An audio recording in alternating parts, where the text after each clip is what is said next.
Welcome back to Win in the Wild, everyone. It's session 32. Wow. We're getting old, folks. We're in our amazing early 30s. Damn, Session's older than me. yeah, me too. That's true. I age 1 year for every session we do. Yeah, it's becoming a problem. Can we wrap it up, please? Okay. Cool. Well, Caleb, you called the recap, so why don't you take it away? This is a long one. I did call a recap before I saw how long it was like, I think I'm keeping it concise to what happened, but no, like I cut out Can I most have of an extra inspiration if I read the bottom half? No. Yes, top half, bottom half inspiration. It's Sean. It's heroic inspiration now. We're in D&D. I am not. It is not. It is not getting called that from me. We actually need to Sorry, end folks. the session so we can learn the new rules in turn. Yeah.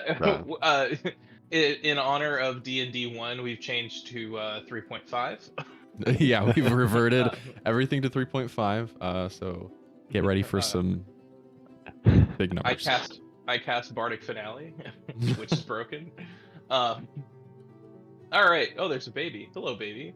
Oh, it's a baby! Whoa! This is our new D&D, DM. I mean, this is our new D&D. This is D&D right here. TJ would run Oh. a sick session. It's the BM baby master. Oh yeah. All right. When in the wild, session 31. They left the temple, setting out for the storehouse. On the way, they passed the statue of King Melchior, which had been minorly vandalized, with Hero struck out and Monster pinned in its place. Jeatz seemed dead set on hiding the statue, hiding some secrets. He and Horace suavely avoided getting caught using magic. The Silurian, Melchior's army, were looking for those able to cast magic. Melchior's vision for the world was that he only could permit people to use magic through the use of his clerics. Anyone else would be brought before him. In the end, the rat that jumped out of the hollow base of the statue was a hint of what to come. Bloodthirsty rats descended on the party from the rafters. Jeatz tried to charm the rats, role-playing as the Pied Piper, but failing that, he quick-and spelled a Chaos Bolt. Much to his chagrin, he was still shooting off necrotic damage, which the rats were immune to. Jeatz remembered the cursed sword he had found deep in the Winter Court, which began to speak to him. However, after dispatching a rat with it, it exploded in a sanguine cloud. The rats chased down Almyre, despite her face stepping out of their reach. In her frustration, she nearly burned down the storehouse with fireball, but was talked out of it. They quickly bested the 4 bloodthirsty rats. Seeing Jeatz struggle with necrotic damage, Almyre cast Remove Curse and was able to reduce the curse to activate only 50% of the time. Fully removing the curse would take considerable effort. They looked around the storehouse, finding a ladder hidden under the floor. Jeatz dropped a plink of light with the light cantrip. Nothing immediately stood out of them, so they shuffled down. They spotted a map of the Lucium Empire and a few books with horribly inaccurate things written about non-human races, clearly fear-mongering. Lastly, they saw a necklace hanging from the rafters. Horace picked it up, triggering a horrible nightmarish blood beast to awaken. The beast exploded with in a bloodstorm, damaging the party considerably despite them all saving. It begged for the charm back. Horace reactively stabbed through the creature's foot with a immovable rod, hoping to pin it in place. It ultimately didn't work, as it tore its flesh through the rod to move freely once more. This is where we take a quick BRB from the very long. Sorry, there's a lot happened. Maybe I should have cut down this combat, but all right. So more surprises from the rafter as huge blood-filled ticks descended, hungry for blood. The creature recharged its burst, dealing out more damage and downing Jeatz. Horace, still focusing on the blood beats, dealt considerable damage despite his injuries. A tick sucked his blood, downing him. Glitter entered the fray, feeding a healing potion. A love potion. Oh, a little Freudian slip there. We got Jeatz and love potion. Yeah. Almyre finally unleashed her fireball, obliterating the beast. Unfortunately, the ticks were still alive. In an inspired move, Almyre face-stepped and finished the ticks with the resulting fire damage, defeating all the enemies in one fiery swoop. Jeatz was caught in the crossfire of the fireball. It was a calculated risk Almyre had to take, as Jeatz could have died there. Almyre identified the necklace as vampiric in nature. She sensed the charm's intention was to be left somewhere, and over time, it would corrupt living creatures into vampiric tendencies. At the same time, Jeatz attuned to the cursed word. Two sentences that should not be next to each other. They made sure that all the flames from Almyre's fireball were doused and left to go to the market. Almyre found a young girl who would custom tailor a winter outfit. Glitter had initially had a problem with the fox fur hat, but decided it would be okay as revenge against all the tricky fey foxes that ever pranked her. The party rested and went to visit Lord Fresk in the morning. Fresk, an orc, thanked the party for taking care of the rat problem and the problem beneath. This basement answered a mystery he had never solved.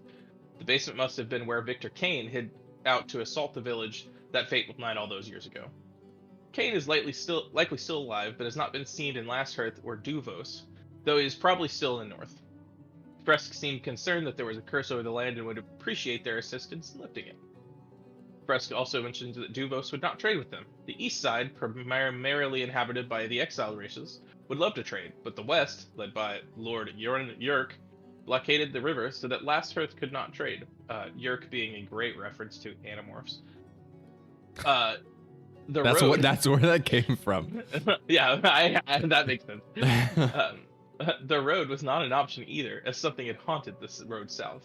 The party went south along the road regardless. I don't remember making that decision. They were stopped by a dead halfling in the road. An ominous voice said they had stepped into the realm of the druids of the Blood Moon. And that's where we are now. I don't remember there being another option besides the road, so Well, yeah, that was. I mean, maybe me editorializing there. I mean, you guys didn't really have another option. Because Last Hearth is like the end of the road, so you can only go south, basically. Okay, so you guys see at the end of the road this halfling, which is dried and crusty. The shackle that you see around its ankle indicates that it would be. Oh my God! What the fuck was his name? Steve. It's No, Steve, guys. not Steve. Jesus, no. Hey, What was his name? Look, guys, it's Steve. Varric. Jesus. Varric. Yes, Varric the halfling. Yeah, people that only show up for one session, just their names instantly gone out of my memory. It's also been 3 weeks, so you know. Hey, Steve had a son. Respect. Yeah, whose name I wrote down, but also forgot. His middle name is Steve. I'm a great DM, y'all. Steve's son is obviously Everything Steve locked Jr. in here. Okay. So you guys see at the end of the road, or maybe not at the end of the road, but further down the road on the other side of this halfling with the shackle around its ankle, just suddenly appears out of nowhere and repeats, but out loud this time. You've stepped into the realm of the Druid of the Blood Moon. You have something of ours that I'd like back. What could that possibly be? He takes a few steps forward. Oh, maybe just a charm. Surely you know that of which I speak? Is it my necklace? No, I would never want something as awful as the necklace that you wear. No, it's something more red in nature, sinewy.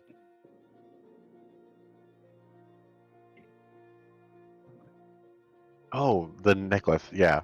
Okay. Oh, did you actually forget? Oh my God, no. No, I remember we picked up a necklace, but I forgot your description of the sinewy. Oh, the sinewy bit of it. I remember we picked that up.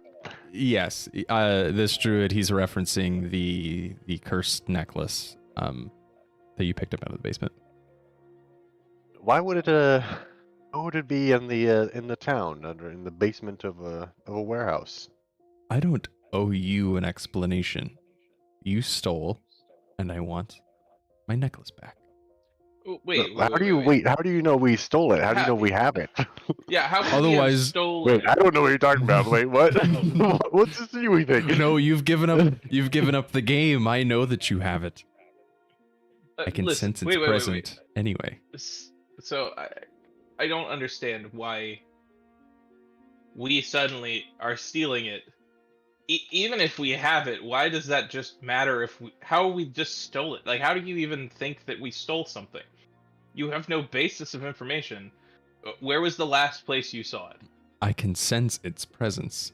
No, That that's doesn't not mean the you- point that doesn't here. mean it's That's not the stolen. point here. I have a sword on my side that maybe you've seen before. That doesn't mean I stole it. It just means is- that I have it. It Now, happened is- to be under this rock right can here. we just chat about how maybe we have You any of the have- items on per person? 10 seconds to return the charm to And me. you have 10 seconds to tell us why you think we stole it. It is the property of the druids of the Blood Moon. Okay, clearly you don't know as much as you think you do, because we didn't steal anything. We were attacked by a monster underneath this mysterious thing that, if you want back, we don't really want. So it's more just about, like, Well, you I know, wouldn't- So, not are just you coming at giving us it- for I no would- reason. no, I No, don't we're not know just if going we wanna to give give you it back. something for no reason either. We'd like So to have give a it back, conversation. then. If you know what, listen, actually, if dude, you had asked you're standing over a dead body and demanding something and accusing us of theft. It's threatening, yes. You Yes, I'm stole this threatening man's you. life in front of you. Yes, I am threatening you. If anyone is a thief, it's you, good You know, sir. yeah, just think how easier this would be if you had come to us and just had a nice conversation about this whole ordeal instead of attacking us with this accusation that we stole this sinewy thing. I look back at Almyre and I'm like, that's the problem with the material plane. Everything's stolen. Hey, not all's bad about the material plane, guys. All right, don't talk like that. We don't have. This is my home, in a way. Okay, sir, can we just bring it What? down a little bit and Let's start stop over. for a moment? Like, hello. Hold on, real quick. Do I understand anything that's being said? You pick up on the simpler words, like some of the verbs, like stole. Oh, I know what that means. So you kind of get the vibe that this druid at the end of the road is accusing your friends of something, given the tone of his voice and the word stole that keeps on coming up. But that's about it. Look, and in let's- fact, let's- Almyre, as you're trying to figure out what's going on here, roll me a perception check, if you will. Perception. That is 14. Okay, with the 14, you don't really notice anything. You're a little too focused on trying to figure out what this druid is trying to say. Can I? Before you asked him to roll this, I was gonna ask this. I would also like to have my senses on a swivel, because clearly this dude is we're surrounded by trees and he's a druid. So can I check around me Yeah, I guess sure. that's You what my may that's also what my yes. passive perception's for, isn't it? I guess. Yeah. What's your passive perception? Since you're 12. in. Okay, yeah. It's You just a you 12, didn't pick yeah. anything up. Now, I'll say again. Give me back the charm. Return the charm to the druids of the Blood Moon. And maybe You know what? we'll let you pass. I don't stand up to bullies. And if you're gonna bully us into it, we're You not don't gonna do stand up to anything. bullies, so you're weak? Well, I do stand up to bullies. Sorry, I do stand up to bullies. You what? Fuck you. Okay. Can you explain what this is? Just for the record, we'll give it to you if we can just have a conversation. We're not trying to Just keep it. give it to We're him. just trying to figure out what's going on, because our current experience is vampiric rats and big blood monsters. So if you could help with that would be great. Almyre, can you roll me a charisma saving throw? Charisma saving throw. Oh, Yeah. God. 11. The druid says, it seems One of you knows exactly what this is, so I owe you no explanation.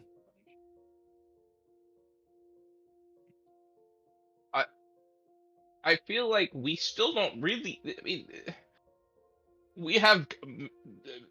we've figured out what it is, but not like where it came from or what its purpose is. This druid starts to conjure out of his belt this vine that appears out of nowhere with all of these spikes on it. He says, "Last warning." Is that Lay it down. magic? Yes. Okay. That's all I had asked. Glitter, turn him into a sheep. Okay, glitter pipes up. You're going down, motherfucker. Everyone, let's roll initiative. All right. Let me share the initiative tracker. I tried to do this the with you. diplomatic way, guys. I really did. No, we did. We tried. I just wanted to have a casual conversation about, you know what? Hey. You could have absolutely avoided this by giving up the necklace, but here we are. Hey, we don't stand up to bullies, okay? 18. 14 for Jeatz. 22 for Almyre. 14. Okay. So that Music's takes banging, us Avery. to. Oh, thank you. That takes us to Almyra's turn. You are up first. Quite the distance don't get from a the surprise? druid, but yes, this druid pulls out this vine out of nowhere, as if conjuring it out of his hand. That looks like a thorny whip. Well, I'm going to step forward. I'm going to get like right here. And I'm going to try to, I'm still being diplomatic here, just like, he probably won't understand me, but I will speak in my native tongue. Look, we're not trying to get a fight. We really don't even want this thing, but we want to, we know that it has some sort of power, and we don't really want to give that to somebody who's going to, use it to make more of what it just made. He responds to you in Sylvan. He nicks his hand and shows it to you, and he says, "When blood is spilled, we feast." Oh. And you see his face goes dark and his eyes flash red. Okay, no more diplomacy. I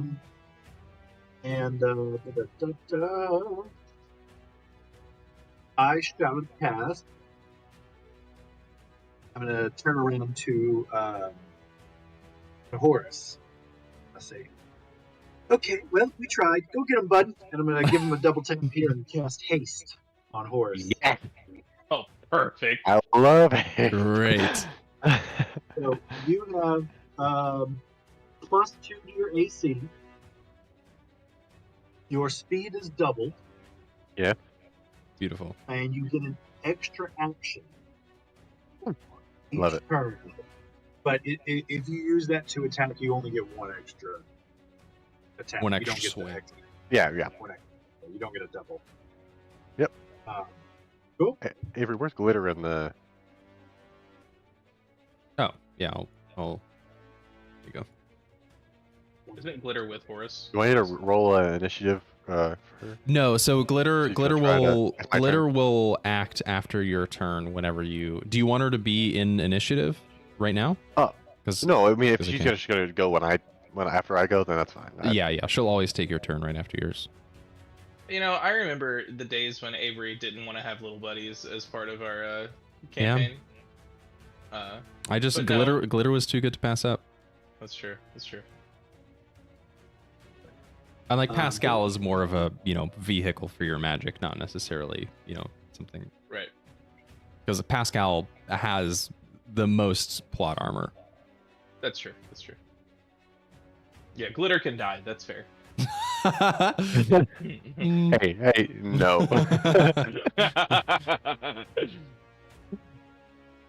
Is it my turn? Hold on. Let me see. I'm gonna move back behind after that. Oh, how do I attach? I'll figure that out. I'm gonna move back behind. I'm just like moving right here. I'll figure out how to attach it. Okay. I did it for you. Oh, well, thank you. Just click your character and move it. There we go. Boop. There we go. That's my turn. All right, Horace, that takes us to your turn. I will move.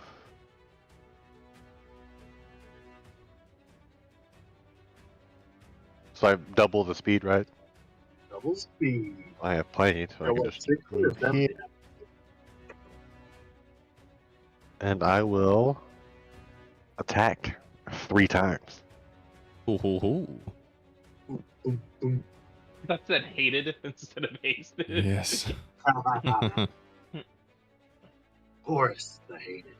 All right, that is a 29, a Yeah. 22, and a Mhm. 23. Yes, they will all hit. All right. Nice love, Sean. And on my first attack, I'm going to use a. I'm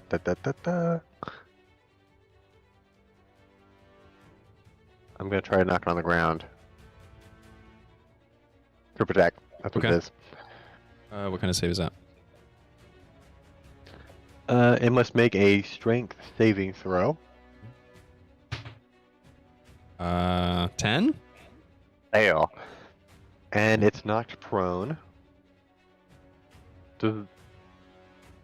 Alright. Let me get my. Let's roll this attack. So that is a 11 damage, and I'll roll my D8 for my superiority dice. So that's 3 extra damage right there. So Okay, 14. got it. Second attack is going to be another 11 damage. All right. How's he looking? Pretty hurt. I Okay. think you've done a number. And my second attack, I'll add another superiority dice to it using my halberd's ability. And that is going to be 13 damage plus 3, so 16 total damage on that one. Okay.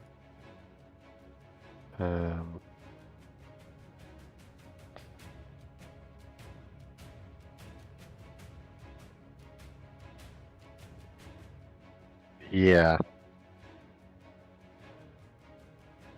Yep, that's it. Okay. Jeatz, that takes us to your turn. Alrighty Can then. Glitter try to turn him into a sheep? Oh, yes. I will have Glitter cast Polymorph, which is a... what kind of save is that? Wisdom saving throw, and her DC is 12. Wow, kind of a shitty save. Well, she's just a pixie. She's He's gonna not be she didn't hear you say easy. that. more than that, Avery. That is a dirty 20 to save. So Oh no! yeah, you see Glitter flies up beside you and shoots some magic, and he like just takes it. Despite him being on the ground, he looks up at you and says, "Your magics are no use against the druids of the Blood Moon."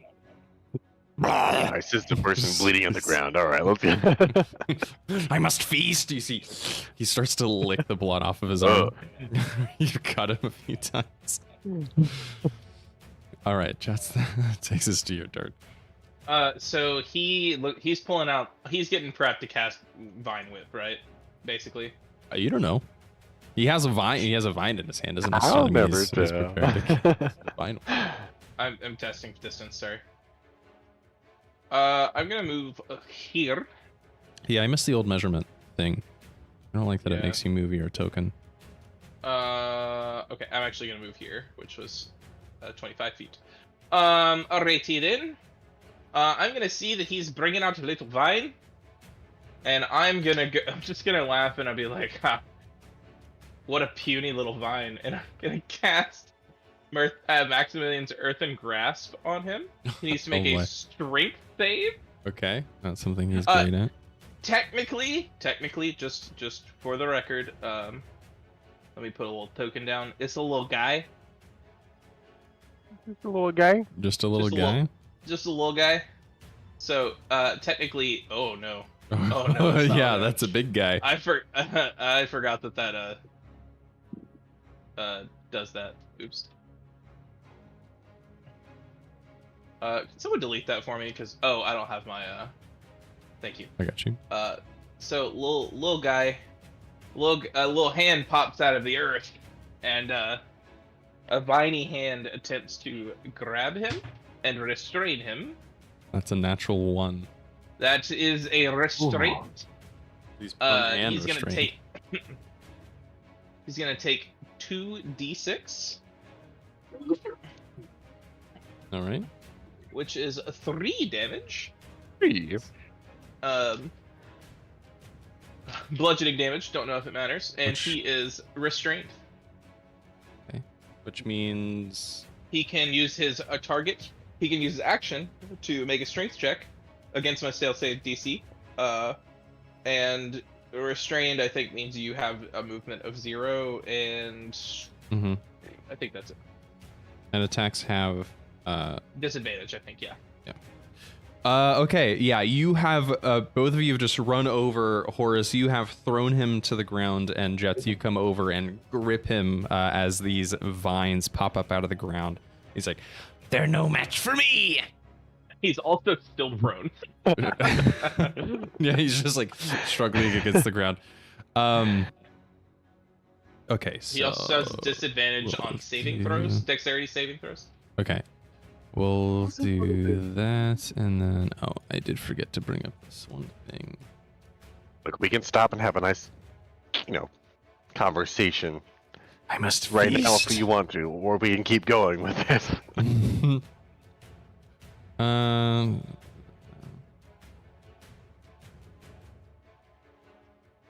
Um.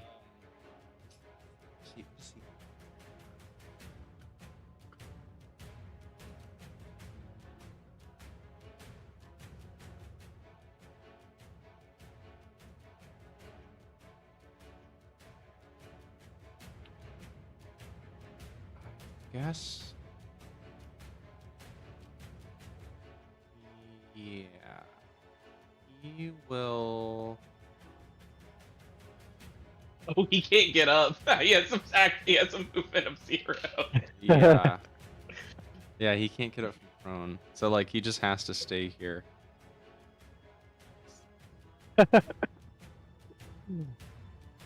Again, are you sure you don't have a nice civilized conversation? I must feast. Shit. Actually, here's what he's going to do. He's going to hold his action. Oh, I meant to ask on my turn. I just wanted to roll an insight check. Oh yeah, sure. Uh, Go for it. This may have been answered earlier with the magic thing. Like, do a lot of people have magic in this world? Like, or would this druid have expected us to have magic? I guess can I roll an insight? Check. Yeah. Yeah. Okay. Yeah. Boy, that was great when it was gonna be a 24. That's an 8. You're not sure. You're not sure. Druids would seem to, inherently have magic. Right. I will say with an 8, he does seem shocked that you guys jumped at him so quickly. Okay. Cool. Okay. That brings us to the other the turn after this. Almyre, as you are looking around, cheering on Horace, you see a few birds fly out of the trees nearby. 2 of them fly at you, and as they descend upon you, they turn into direwolves. Now, tell me, which of you have the necklace? I believe it's you, Almyre. Oh God, do I? Because you had give it to cast an Identify inspector. on it. Yeah, you're right. Okay. Roll me a Shit. dexterity saving throw. Sorry. Just one.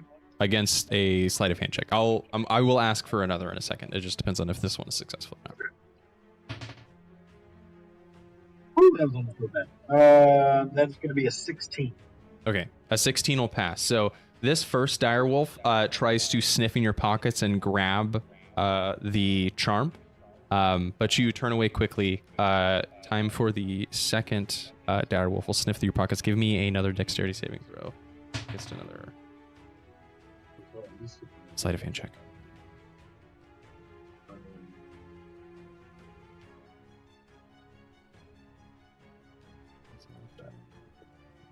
That's a 13. A 13 will not do it. This direwolf successfully, as you're turned around, sniffs into your pocket and grabs the charm, and is going to. Yeah. Oh, okay. Then it will force the creature to re-roll. Ah, okay. Nice. So Nice. the sleight of hand check. I rolled another 19 Oh, all right. Well, worth a shot. Damn. on the dice, so 21 total. Okay, so as you're turning around, you just miss the chronal shift on this wolf. It grabs the charm out of your pocket, and this shape-shifted druid starts to run away. So you unfortunately have already used your reaction. Wait. Okay. So as far as movement goes, because it was in this tree right here, it's 5, 10, 15. How much movement do direwolves have? Do they have 30 or 40 feet? 50 feet. Okay, so... Can they go from 40, birds to wolves? 45, 50. Don't they have to go back to being people first? Not necessarily. Not when Avery doesn't. Yeah, not... Yeah, maybe if it was an NPC druid stat block. Okay. Okay, so you see this... obviously you shapeshifted. That's a bonus action anyway, so. And yes, there are certain druid subclasses that can shapeshift as wild shape rather as a bonus action. Okay, so that takes us to, there are more of them. So that was 1 and 2, so 3 and 4.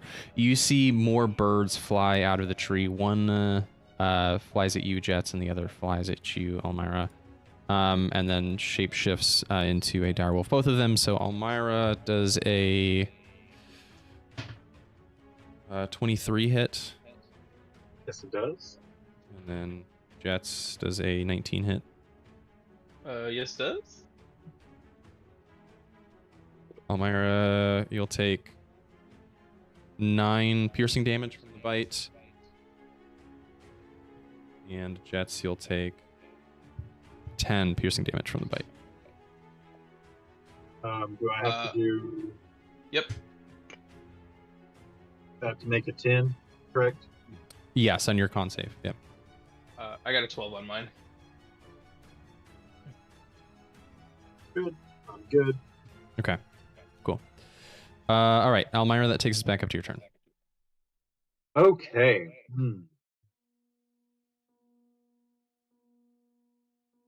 I'm gonna call out to Jeatz and say, how much do we really care about this thing?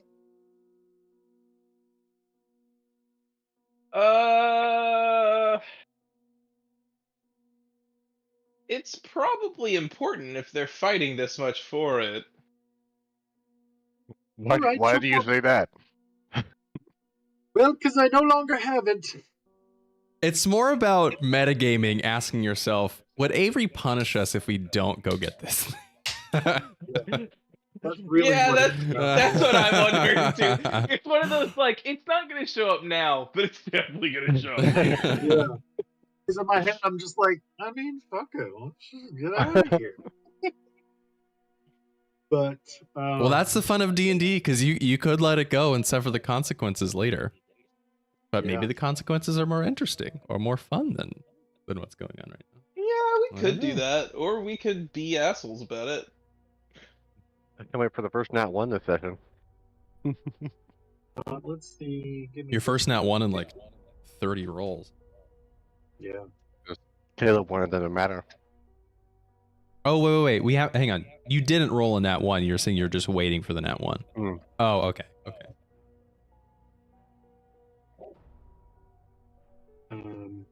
Sorry, I'm looking at this. Measuring distance.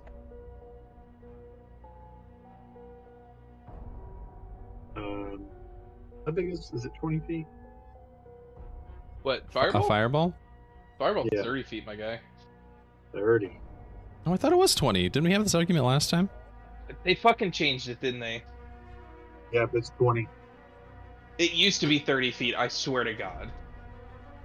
No. At 5e has always been 20 feet. But it's... Yeah, okay. Is that 20 feet? Yeah, that's 20 feet. Okay. Oh, okay. Okay, that makes sense, okay. It was the way it was placed. I am going to phase step so I can move 30 feet.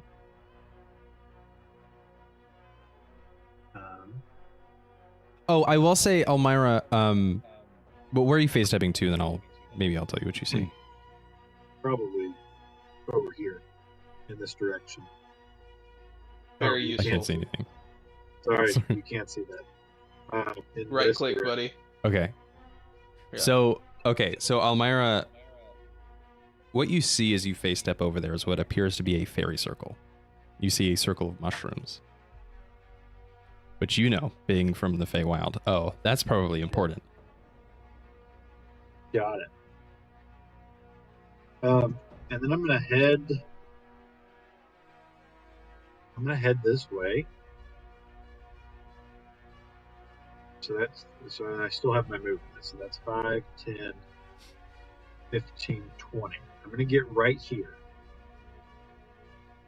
And I'm going to hold my action, which is going to be casting Fireball.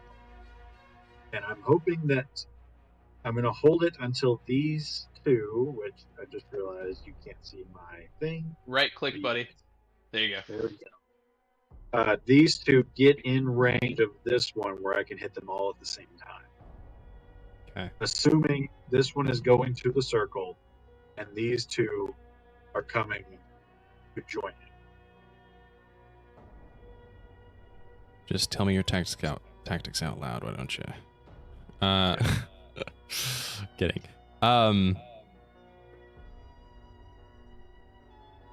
Okay. Almyre, as you face step over there, the druid, the higher level druid that's addressed you all at first, is going to misty step out of the earthen grasp and the prone condition as his held action. Hey, what's wrong, dude? Why does that? That's weird. Oh, I'm going to counterspell that. Ooh. Oh, wait. Try again. Yeah. If it's a spell. Or maybe. Yes, Yep, I yes. counterspell. No, it is just a spell. Okay, cool. So he goes to get up to cast it as if to disappear, and he looks confused. He looks around. What is this? Beautiful. Okay, inspired. Horace, that is your turn. I.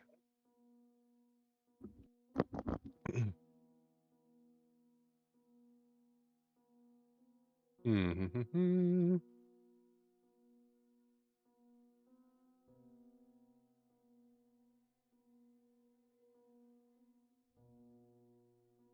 gonna run over here. Oh shit.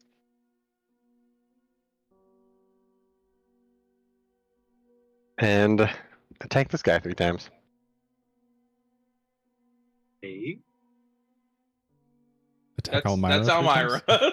That's Almyra. You mean you 10 feet. I can attack that guy. Oh, right, because you're okay. Yeah, sure. Roll me. Oh, yeah, you have distance. I was like, what? Yeah, roll me an attack roll. I've been the villain this whole time. I step into the fairy circle and I disappear. Oh yeah, I guess. Sorry, I guess I 21, should. 22, and 26. Yes, those all hit. Jesus Christ. I should name all these. Okay, the first one I'm going to use the trip attack. So if you can roll a strength saving throw. Okay. 13. Fail. He's prone. That's 3 damage for that. Okay. Plus the attack. It's 14. For that 14 first total? one. 14, 17 with the spiritual dice. Okay. My second attack is 15. Yes, that'll just hit.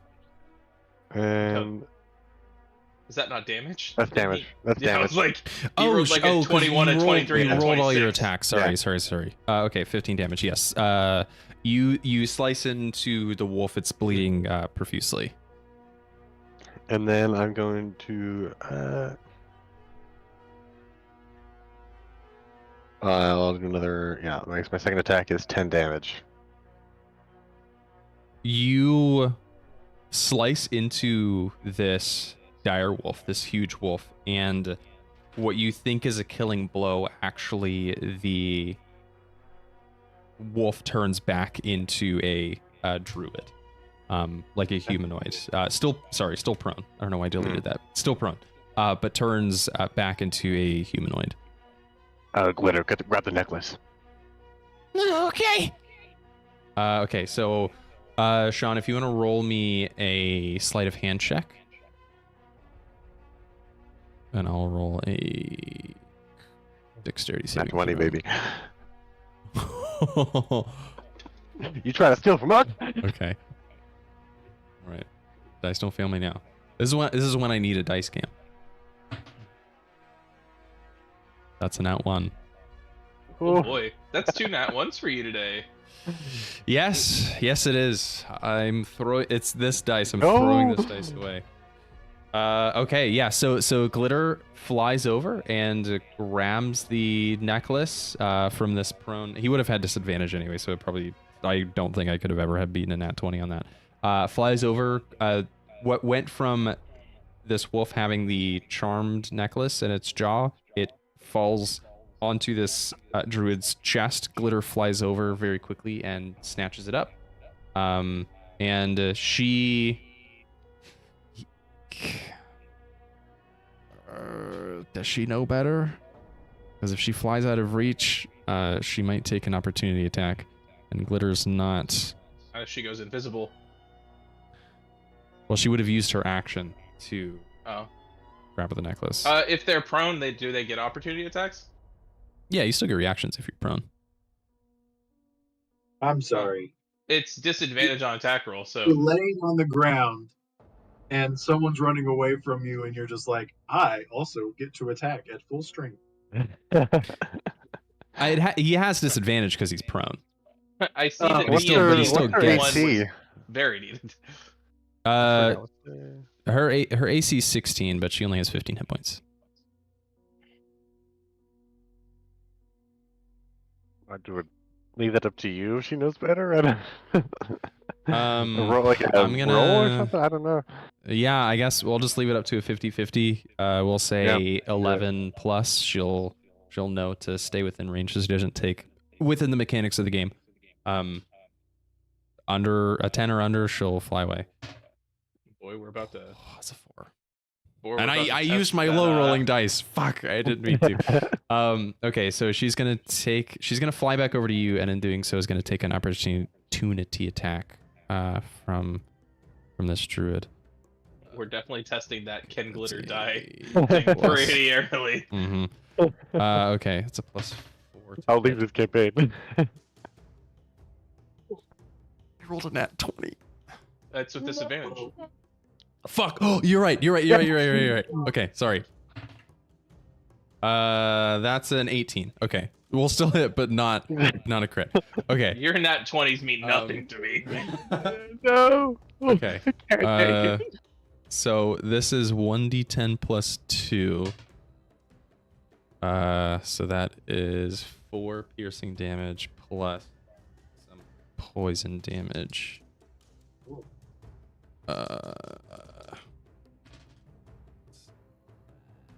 I roll low enough? Okay, so that's 4, 6, 9. 9 damage total. Alive, I'm still alive. But this druid is going to use its vine to pull glitter 10 feet towards. So now she's in between you instead of in your space, Horace. Whoa! Oh, fuck! Horace, you really gotta teach me how to use that armor! Ow! I'll get you. Don't worry. Okay, so glitter is now down to, let's see, 6 hit points, I think. 4 plus 2, yeah, 6 hit points. Okay. Jeatz, that takes us to your turn. Alrighty. Jeatz is going to, at a 4th level, find his D8, because Jeatz can't do this without D8s. Cast Chaos Bolt, and twin spell it for 4 sorcery points. Oh, there it is. Hello, little guy. So that's 4d6. May not matter if I don't hit, but that's the point. So the first to hit. So I'm gonna attack the 2 prone ones, so that my attackers have advantage on them. Do you have is that within that's range for both Warcaster. of them? 120 feet. It absolutely is. But Right. does twin spell dictate that they have to be within 30 feet of each other? No, it says within range of the spell, I believe. Ah, okay. I will double check it though, because I have been known to not read spells. It A says to little bit. target a second creature within the range within range of the same spell, Okay. as long as the spell. Also, Cool, that works. if it was 30 feet, it would be within me, which I am 30 feet between. Because I'm casting 2 if spells. it meant once. 30 feet between targets, because if it was like leaping. No, but, yeah. No, you're good. You're Yeah, good. yeah. You may continue. So both of them are prone. Attack roll on them have advantage. Do spell attack rolls count as attack rolls? Let me check prone. It doesn't say melee attack, it just says attack roll. Creatures. An attack roll against creature has advantage. If the Oh, attacker no. is within 5 feet. Otherwise, the Ah. attack roll has disadvantage. Damn it, I shouldn't have said anything. Okay.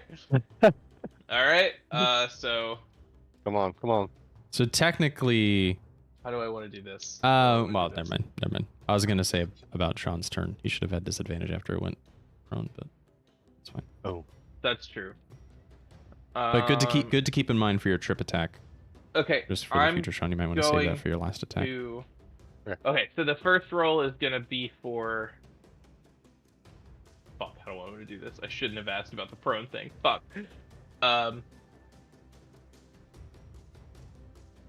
Okay. I know what I'm gonna do. I'm gonna use my inspiration on the one that is next to Horace. So now it's flat.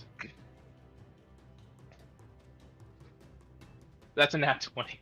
Yeah. Okay. Yes. Okay, so before I do that, the other one is also restrained, which means I get advantage on it. So now that one is also That flat. yes, and that cancels out. Okay, beautiful, Yes, absolutely beautiful. That one is gonna be an 18 to hit. Yes, that'll hit. I'm double checking before I lie to you. Chaos Bolt. Sorry, my turns take so long. Okay, so that is twin spelled. So this is. Oh, there's so much damage. Okay, so 4 times 6 is 24 plus 16 is 40. 40 base. What level did you cast this at? 4? Oh my god. Okay, so Think I'm 40 already base bloody. because of the crit. And then you just roll on top of that, right? Yes. Just the extra damage Oh my dice. gosh. Jesus. Okay. Yeah, this is the upshot of casting spells that use an attack roll. Because if you crit, Okay. it's like ludicrous. Okay. Okay. Okay, so that's at least 9, 12 more damage. I'm gonna reroll this 3. Do I want to be cheeky? I'm gonna reroll this 6. I'm gonna reroll this 5. Oh no, it keeps going down. It was 4. Oh, it's a 7! That's 2 7s! But you can only bounce it within 30 feet of that target, right? You can bounce at 120 feet. Oh my god. Okay. Let me double check once again. Oh no, you're right. Within 30 feet. Within 30 feet. Okay. That one is within 30 feet. Thank god. Oh no! Yeah, 35 Oh, feet. no! Let's go, Damn. baby. Spacing. Not that it matters because Almyre is holding onto a fireball, which... Can I quickly roll over this prone guy? Yeah, right. Okay, well, either I way, poke him with my that halberd does... and I move him over. So 12 plus 14 is 26. So 66 damage, and that is Of what kind? that is psychic damage. I'm necrotic. Thankfully, it's not... Thankfully... Oh, yeah, 50-50. Give me a d4. I did. It was an 18. Oh, a D4. Well, I sorry. mean, I guess if it's 50-50, you know, we can do whatever. If it's easier for it to be a d20, 11, I just did 220, that's above. fine. I just did it above 10. I'll do D4s from now on. Sorry, I forgot what we said. That's up to you. Whatever. If you want to do a coin flip, for all I care. Okay. I well, have a D2. Yeah. Either way, It's a it's flat- it's psychic damage. Okay. Thankfully, they're not immune or resistant to psychic damage. As 66 this damage. druid is on the ground, you cast this chaos bolt with psychic damage, and he just screams until his lungs burst out of his body, and he lies lifeless. Okay, let's see if the dice gods let me bounce this one. All right, that's a. Okay. one And on the which one D6. are you casting it at? The four other, or the one that that's the one that's prone originally. was restrained. Okay, with earthen grasp. Yeah. It did not let me bounce, but that's going to be 9, 12, 18, 25. 25 damage on that one. Okay. And now, the fun part. I passed my Okay. thing. Okay, yes, the druid that first addressed you, clearly the more well, I say more powerful one, you just like fucked his shit up, is still alive, but just barely. Okay. I am not doing anything with my my hand, because it takes an action. Ooh. No, I don't have enough sorcery points. Never mind. Okay. That takes us. Question, real quick. Sure. Now that dude is dead here, even though I declared that I wanted these two to get in range, now that he's dead, can I release the fireball now? Yeah. I'm not like a super stickler about holding spells to be like procced at like specific things. So yeah, if you want to cast fireball on these two schmucks right now to just cast Fireball. it, that's fine. Okay, so a dex save, we'll say 2 is the blue one, 3 is the bottom one. That's a 14 and a 7. I'm most certain that will fail. I think both of them will fail, but I forget what my... Nope, yeah, they both fail. I was gonna say your thing has to be a 16 at this point. It's 17. Yeah, mine's 17 too. Yeah. Okay, so we've got 1, 6. That's good. That's 10. 20. 1, 2, 4 fire damage. Yeah, you it. fire off this fireball at these wolves, and they yip in pain, and you like singe their hairs. Like their faces are just like black, charred with singed hair. But they punch down low and start growling. They're going to pounce. When I see you let out that spell, I'm gonna yell at and be like, Almyre, break that circle before anyone else comes over there. Oh. All right. Okay. Let's see. Okay, so that's the more powerful druid.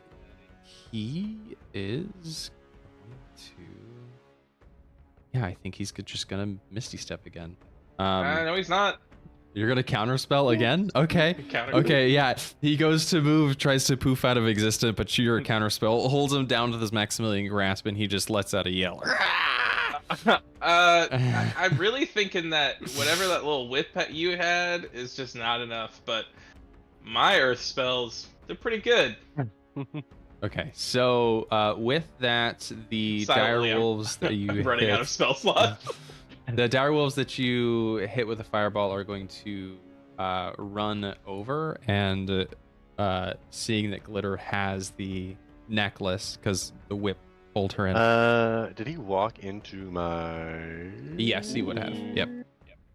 So I'm gonna use whatever the thing is that if he does walk into my Polar Master. that one. Yep. You right. I like to think that as a player I would have memorized all my abilities, but I nope. No, I would not. Just a lot, okay? No, I know, absolutely. Like I'm not saying being a player. That's not a in fifth judgment. edition That's is- No, I know, yeah. I know. Yeah, so he walks It's into not a my judgment, it's an observation. well, take an attack. Need that attack roll. 26. Yep, that'll hit. I'm gonna use a trip attack as well. Yeah, make him pull over. DM, please. A strength saving throw, please. How many fucking I guess yeah, he came in Still for have me one here. more.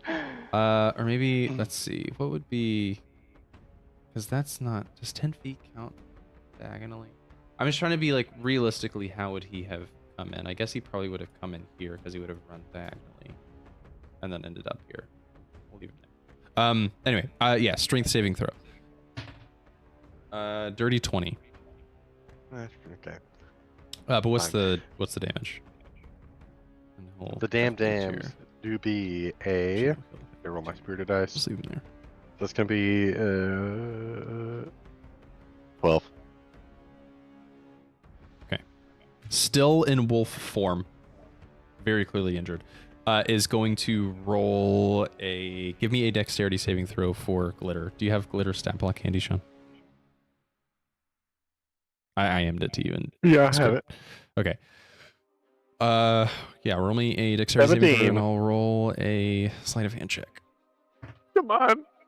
That's a Come on, 7. Glitter. It's gonna fail. Okay. Let's see, as a bonus action. As a wolf, he doesn't have bonus action. As a druid, is it worth? No, because he would have used both of his wild shapes already. Okay. Number 3 is going to come in from this angle.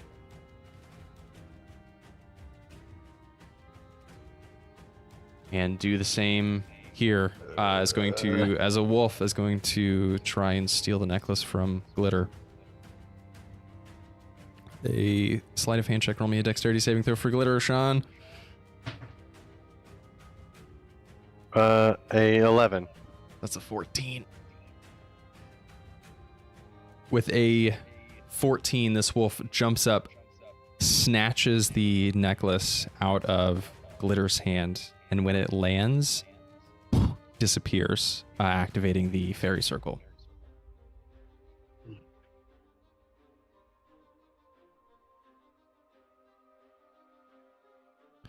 That's unfortunate. Okay. That takes us to number 4's turn. Wait, where did he go? The fairy circle activated and he disappeared. Number 4 is going to take his action to disengage from you, Jeatz.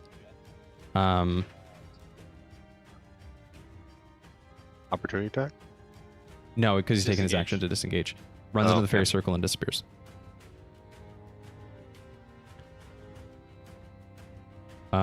Okay, that takes us back to Almyre's turn. So 2 of these druids have disappeared, one with the necklace.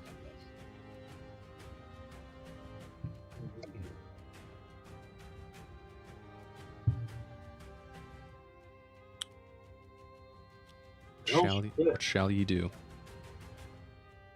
Let's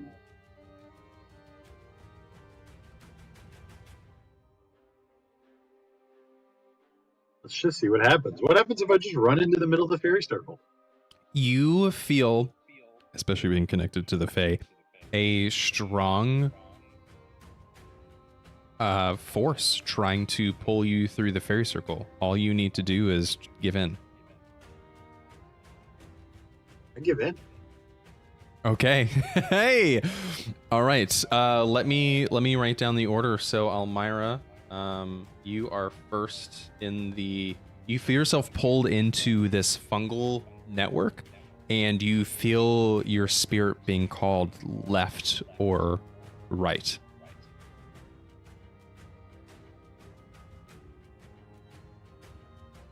Go left. Okay. Give me a Constitution saving throw.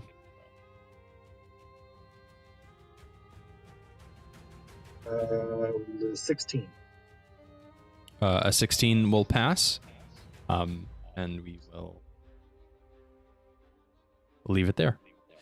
Okay. Horace, that takes us to your turn. Can I have glitter come? Yeah, glitter can hitch a ride. Sure. If you want to like grab her, if you just want to move, just reach out your hand and grab her. I'm not gonna like force some kind of penalty on you for that.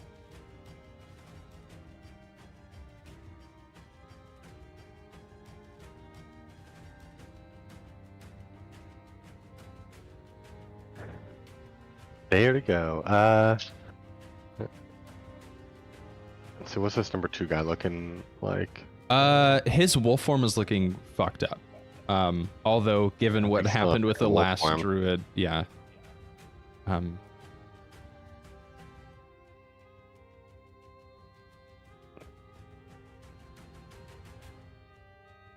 I see Horace looking over here. Yeah, I'm and just gonna go. I yell over and I'll go, I'll take care of this one.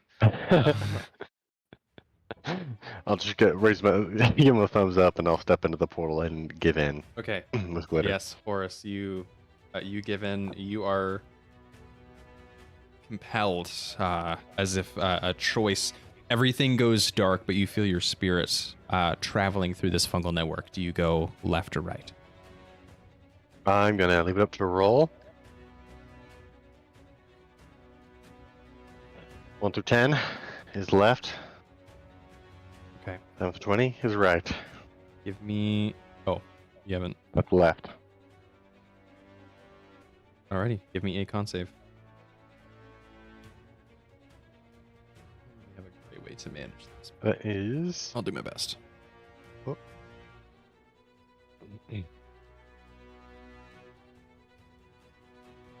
Alright, that is a 17.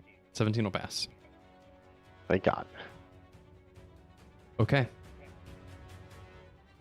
Jeatz, that takes us to your turn. Sweet. I'm going to stride over to our downed little fella over here, and What is this gait that you have? How are you walking?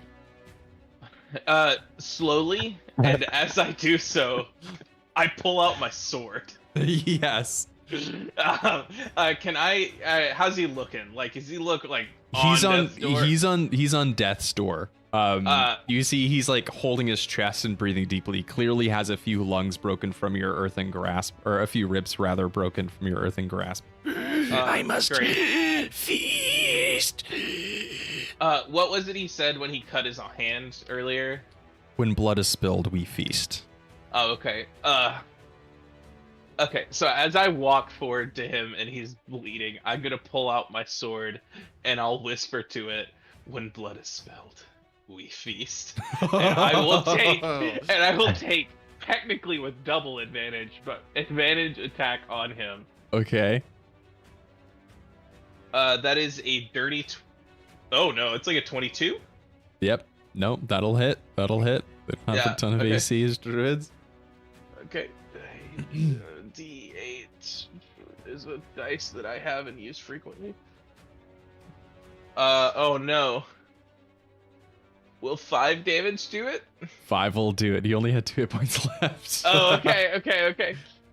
So I take the sword, and I think I first kind of like cut him on the face and let the blood get on it, and then I take it and I stab him through the chest. As you stab him through, in his last gasp, he says, "The Lord will be sated." But as you do that, the sword kind of drinks in the blood a little bit, like it soaks it up. Hell yeah. Ooh. I need to make a roll for myself. Give me a moment. Please It's a don't be, 19. I won't do it. Okay. I was gonna lick the blood off the sword. You take 1 damage from it. Did cutting you your roll tongue. your whatever it is for your I've been rolling wild magics, but I haven't gotten any. magics? Okay. Yeah. I think I moved as much as I can. Oh, I've We'll got say, 5 feet left. So. oh, that's true, because there's still an enemy on the board as far as outside of the fungal network goes. Yeah. And so I'll start walking towards the fairy portal. Okay. So, as you're walking, and you can see this through the trees, you see the badly injured direwolf hobble over to this fairy ring and disappear. Okay. I actually don't think I will have walked yet because I want to look at this dude's body first. Okay. So just to keep everything even, Jeatz will come back to your turn, and that way, as we go through the navigating of the fungal network, we can keep everyone on the same level. Well, sounds good. So yeah, you wanna look over this body? Yeah, I want to look over this one and Steve's. So I don't know. Steve. And Steve. oh, the halfling, Steve / Ferric. Okay, sure. Right, let me turn down the music for a second. Okay, give me. I'll let you. Do you want to do 1 investigation check for both, or 1 for each? I'll do 1 for each. Why not? Okay, whose body are you looking over first? First the big druid. Okay, you look over the big druid, and what's that investigation come out to? Nat 20. A natural 20. I did it on on Airbnb. Yes, the D&D platform of old, D&D. Oh, yes, Dungeons and Dragons and beds and breakfast. We've absolutely made that joke before. Probably at our Airbnb. Oh my god. Okay. So what you find as you're looking over his body is you find around his wrist a charm. It is made of sinew, much like the curse necklace that Horace had found. But as you pull it off to inspect it closer, it doesn't seem like it's cursed, especially not with a nat 20. But you look at it, and as you feel it, it gives you some sort of sense of direction that's pulling you towards the fairy circle. But also, there's something not quite right about it. It seems cursed, but weirdly by fey magic. It seems weirdly familiar. Okay. Yeah, you glean again this little wrist bracelet. Yep. My Steve investigation is a 19. With a 19, you go to search Varric's body. It's very clearly Varric. You look through his pockets and you find a hidden key. There's like a tiny zipper within his pocket. And as you look, there is a much smaller key. Okay. You think to yourself, so he probably has a little more money than he was letting on initially. The safe is just hidden somewhere. Yep. Okay. Alrighty. Then, I mean, my next action is just going to be to move into the circle. So. Okay. Cool.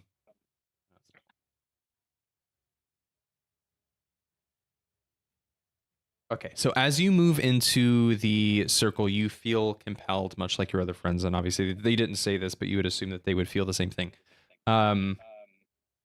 This fairy circle wants you to give in to this fungal network. Do you? Okay. Yes. Okay. Yes. You feel compelled to move either left or right. Does my little new trinket give me a insight in which way I should move? It's tough to make out. Give me a nature check. Dirty 20. With a dirty 20, you feel Ooh. compelled to move left. Okay, I will move left then. So you want to move left. Give me a con save. Okay, well that's a 2, but I have a fun sword. Oh, with the D10? Yes, Yeah. please. So it could be a 0 in case anyone's wondering. Oh, well technically it's a 10. For the record, it's a 10. I have a +8. Wait, a +8? What do you mean? No, it's just a regular. It's just a regular con D10. save? Yes, on my con save, Oh, I have a oh, +8. So, that's a 2. So that's an 8 total. That is still going to fail, and you are going to take. I'm gonna use my thing that lets me redo saves. Your Tides of Chaos? Okay. Yep. That's a We'll change the- 23, but I guess I need to reroll my sword, right? Every time you make a saving throw, you roll the sword, so yeah. Okay. Well, I guess the worst that happened. Oh, that is not true. 1. That is -2, so it's a 21. So you fail regardless. No. It's a 21 total. Oh, sorry. Okay, so then you pass the con save. Okay, so everyone has moved left. Okay, we are going to just go in initiative order now, since now the druids are out of the question, so you can still look at the initiative tracker if you'd like. Almyre, that is your turn. Again, you feel compelled to move left or right through this fungal network. Oh. Do I get any kind of sense With which way I should move? you can roll me a nature check, but you must do so with disadvantage without the necklace.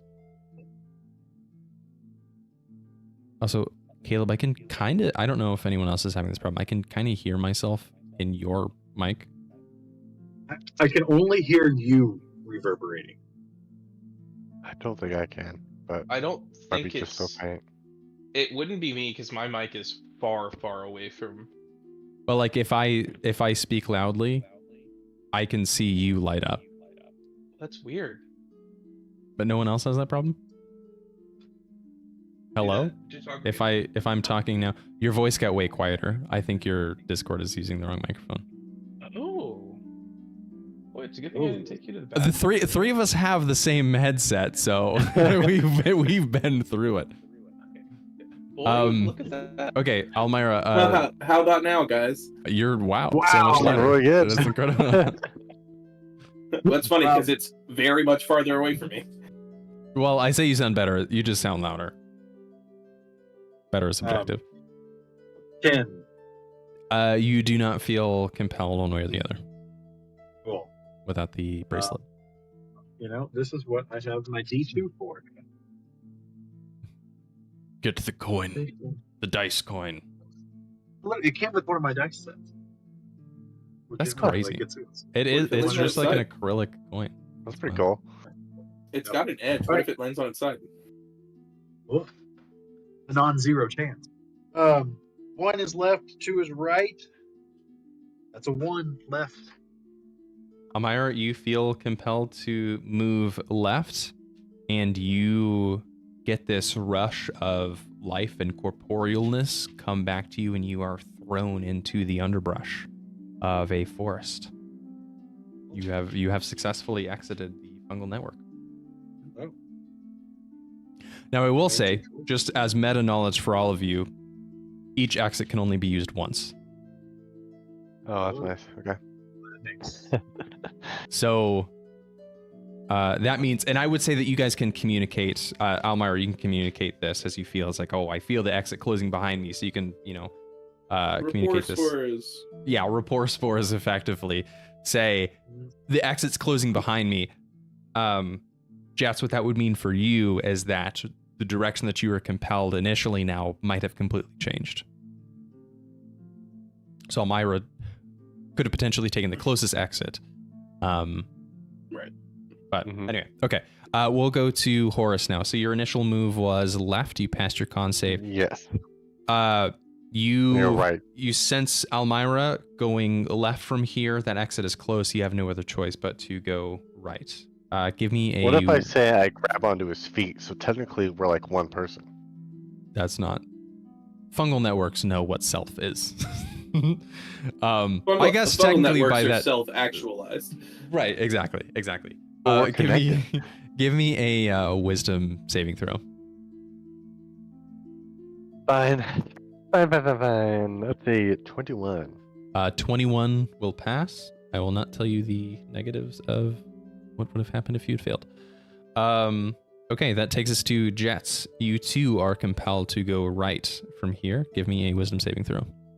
But I haven't exited the network? Correct, you've not exited the network. You're still on the path.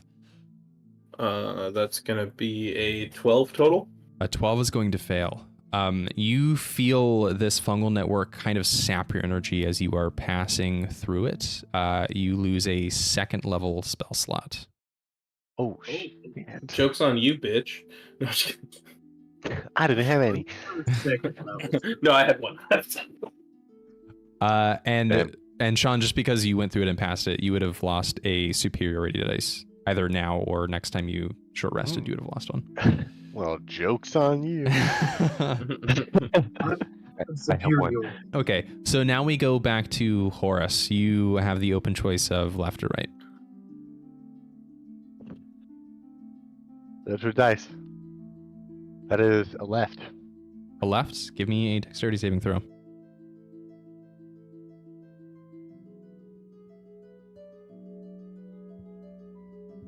Six. A 6 will fail.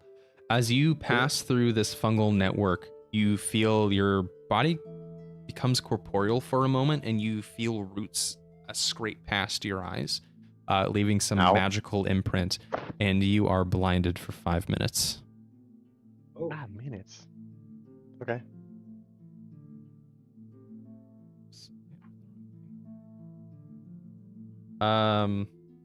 Okay. That takes us to Jeatz. You may roll your nature check. Now that your direction is not predetermined, left or right. Okay. That's gonna be a 25.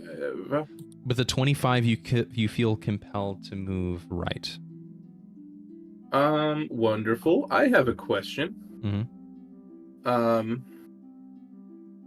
This feels very Fey, correct? It's interesting you say that. Yes. I would like to reach out my hand to the network. You're right. We'll say the blinded thing satiates that criteria of the haste ending. Oh yeah. Yeah, because Almyre was concentrating on the haste, and Horace. I was wondering, but I figured that just didn't matter anymore. I'm gonna reach out my hand as if to grasp at the energy of this. Sure. Okay. And attempt to make contact with a Fey that may be over the domain of this network. Mm-hmm. And to sweeten the deal, I will pump 48 favor into the network. Oh. Interesting. Okay. Oh. Sure. Roll me. I would say a diplomacy check, but it's not quite. I wouldn't say that's not a stat. Well, your main stat Can my nature have done charisma. that? Rather than telling me which way to go, because I legitimately don't remember what you told me to do. Well, I gave you the nature check as just to know how to get out of here. I would say if you're trying to commune with Fey outside of trying to navigate out of the network. That would be a separate roll. So you would know to go right. So outside of this, I need a separate check. Maybe we'll do a persuasion check. That seems more in line with what you're trying to accomplish here. Okay. I'll do a regular dice. That feels fine. That's a 29. I got a 19. Very nice. Holy shit. Okay. With dude, I am fucked in our next fight. These rolls are insane, and I'm out of fucking. Okay, so with a 29, you reach out to commune with this fungal network, and as you reach out to touch it, Pascal kind of winces a little bit. What you feel is an unnatural twisting of Fey energy. At its core is still Fey, but it feels unnatural. You feel this voice reach out to you, and in your head you kind of get this message, this feeling of, at its heart this is Fey, but it's been twisted by the unnaturalness of the material plane. You see images of blood and offal and entrails and bones and eyeballs being crushed in hands, and something feels deeply uncomfortable about this, but yet familiar at the same time. It is a twisting at its core of what is ultimately Fey energy. Okay, cool. But I don't necessarily connect with an entity.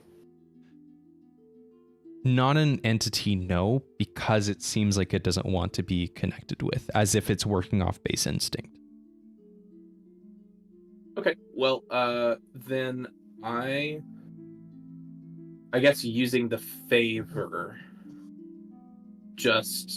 I'd like to like mentally reach out a connection for it to have to me, if they would like to ever have that connection. Does that make sense? Yes.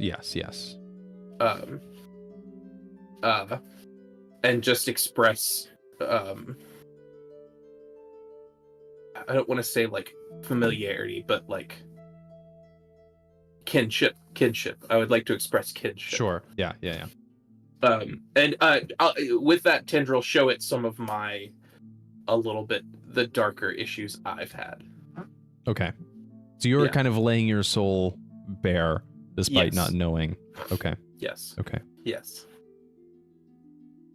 And then I will go right.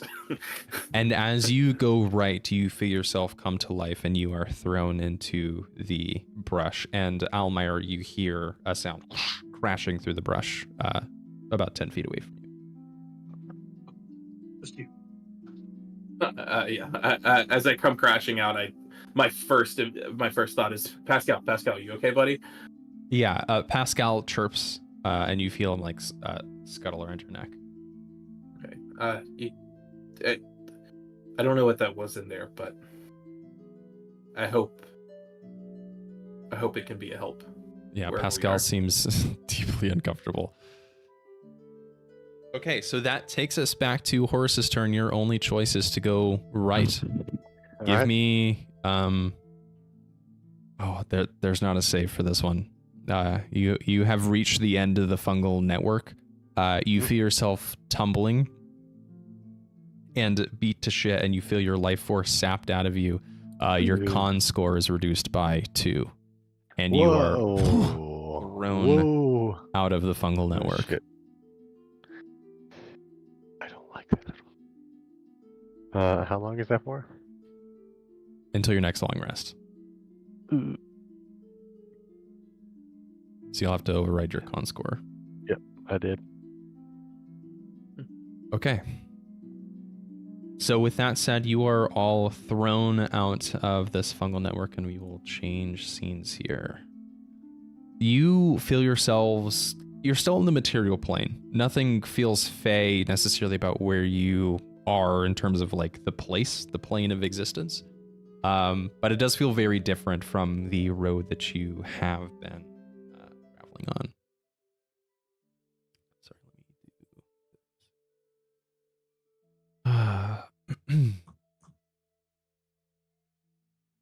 Oh, seriously? Oh, I guess I was keeping that at a different spot. Mm.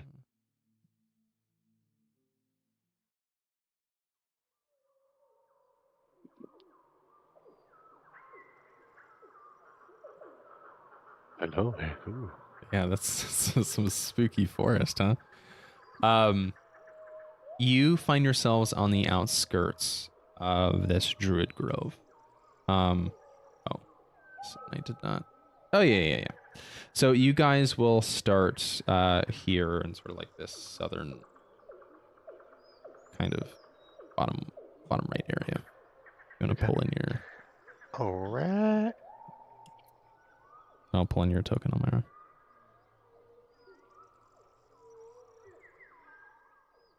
Am I in the bushes? Yeah. You guys would have been thrown into the brush. When before I get out of the bush, I'd like to change my form into that master druid. Okay. I would like to stick a couple branches out of my hair. Out of your hat? Out of the hat that Yes, you're wearing out of my presently? hat. Okay, Yeah. perfect. See if that helps my disguise. I don't know if that's gonna disguise you as a druid. Or Are you sure? I think I look exactly like them. I looked at myself in the water and I thought, there's no water around you. What are you talking about? I guess maybe maybe I just had a weird vision as I was going through the tunnels, but Horace, do you have a concussion? I say, looking like the thing that it just fought. I'm struggling right now. I don't know. That took a lot out of me. That tunnel did. I don't know. I think I need to sit down.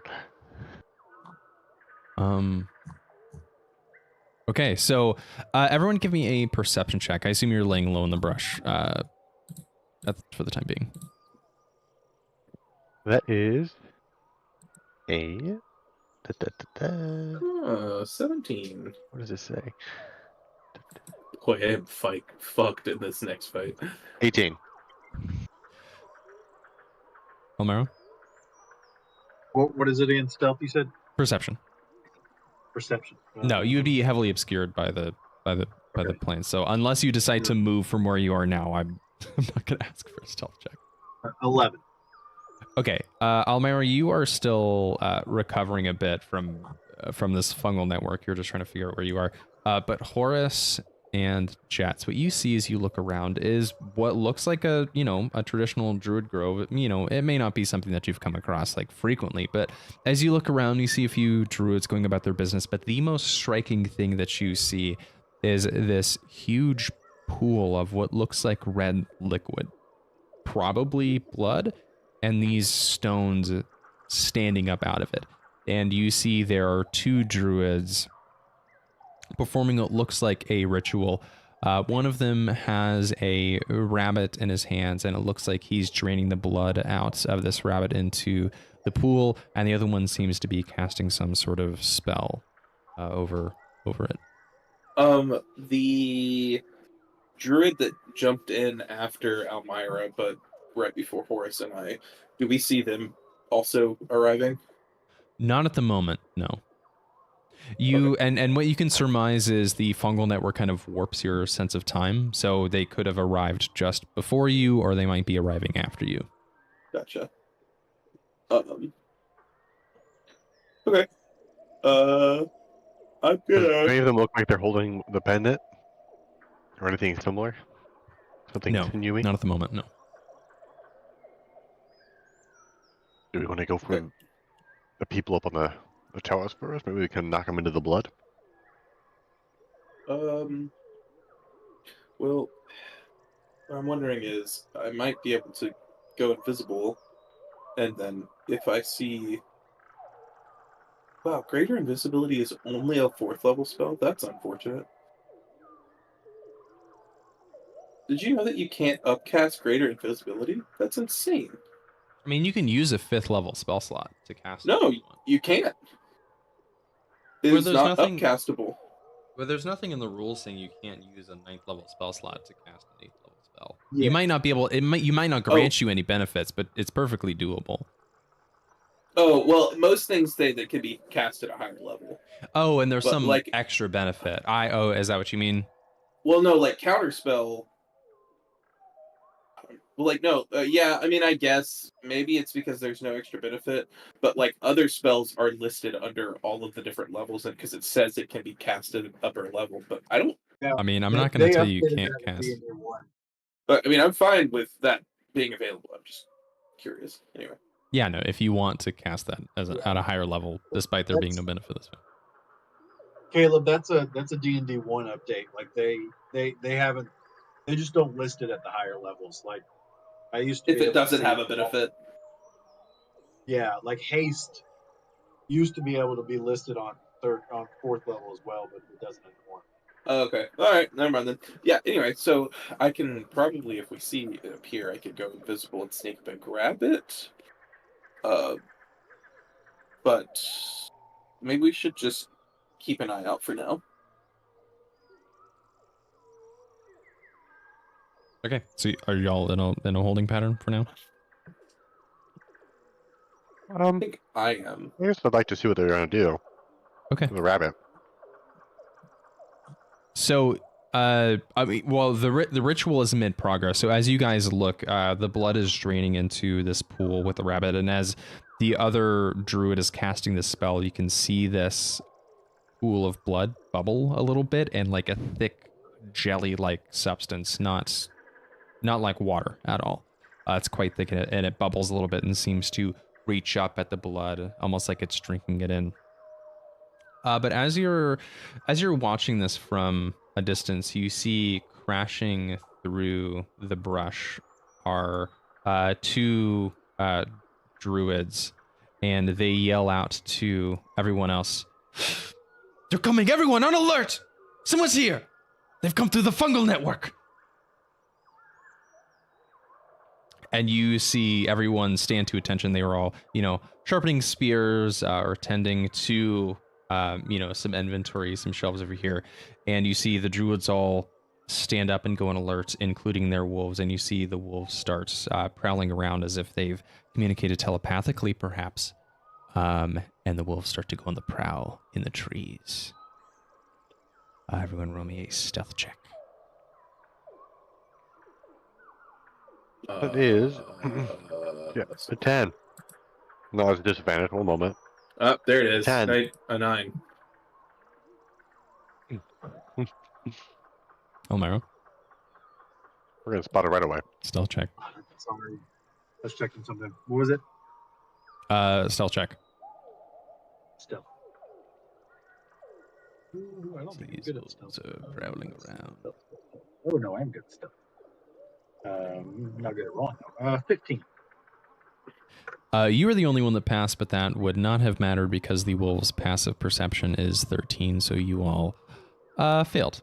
That's great. Can I get some bonus points for having sticks on my head? No, absolutely not. You see this wolf, as you're peering through the brush, comes over and is sniffing in your direction, but pauses. Attack.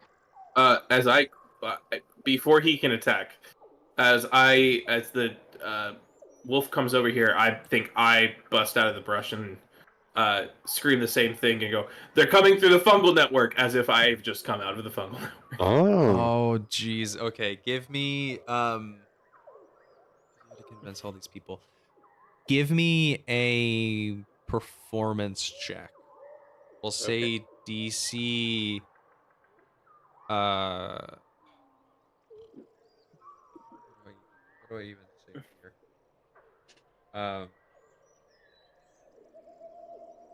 I gotta say 25. Even though I look like him, all right. No, because they're obviously on alert, and like the druid that looks like you didn't. I've got bad People. news for you. I get disadvantage when trying to pass myself off as someone. You have advantage or disadvantage? Advantage. Sorry, my first roll was a 25. My second roll was a 29. Oh my god. Okay, so you Jeez. Okay, so you crash through the brush, saying they're coming through the fungal network. Everyone turns to look at you, including the wolf. That was about to spot Wait. Horace. What do you say after that? When they do, I tap Horace on the shoulder and we both go invisible. Okay, so you would have passed your stealth check, so I'll let you move over to Horace then. Shit, I didn't know I was right next to him. I'm so sorry. Oh no, you're good. You're good. Well, we'll just hand wave you not having been next to him. We'll say with your stealth check you can move over to him and make yourself invisible. Okay. I'll as I say that I go, they'll be coming from the exit that way, and I point this way. Okay. Yeah, to the northwest. Sure. Yes. Hurry, move. They should be coming out shortly. Give me a persuasion check. Okay, persuasion. Well, come on. That's a 13. Ooh. Do I not get advantage because they know who I am and I was the leader? They're already suspicious. They're not obeying your command immediately, but they do ask you in Sylvan. Good thing I can speak fucking Sylvan. Right. In real Sylvan, not like swapping comment for Sylvan. They say in Sylvan, Commander, Underroot, are you sure they're coming from that direction? There's not an exit for the fungal network over there. The druid that was casting the spell, over the blood pit. Can I cast? Can I Take back what I said. One. Can I roll an insight check as to whether they're trying to fake me out? Yeah, you may. Okay. I give him the help action. That's a 21. With a 21, you could probably surmise that there are fungal network endings all surrounding the Druid Grove. Do not second guess me. I point with my hand, and I have the little charm on my hand as I'm pointing. Oh, with the necklace? Okay, perfect. I mean, I would have given you advantage on a precision check, but no, they believe you, and they say, you heard him. Go check that corner. And you see a few of the druids, the one that was casting the spell, you see a few of them run over to investigate the forest. However, the wolf is still sniffing around, and it does get to roll perception checks that rely on hearing or smell with advantage. Our scent is invisible too. What are you talking about? No. Horace and Almyre, give me another stealth check. I haven't showered in weeks. We get advantage because we're invisible, correct? What is it? Flat roll for me? Yeah, I guess you would get advantage. Oh, 21. Almyre? Technically against smell, I wouldn't give you advantage, but like, whatever, it's fine. Oh, yeah, fair. This wolf was trying to smell you. Okay, so you both pass. The wolf seems, it seems that it's lost its scent and will circle around the back of you, Jeatz. Okay, wonderful. Okay. From here, Jeatz, what are you doing? I walk forward to the druid who second guessed me, and I go, how goes the ritual? Do we have enough blood yet?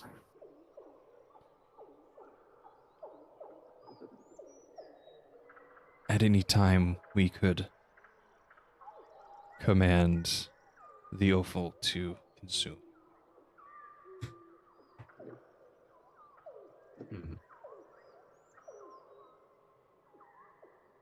Before those strangers jumped into the network after attacking us, there was another, and I think we're close to being found out. We recovered the necklace,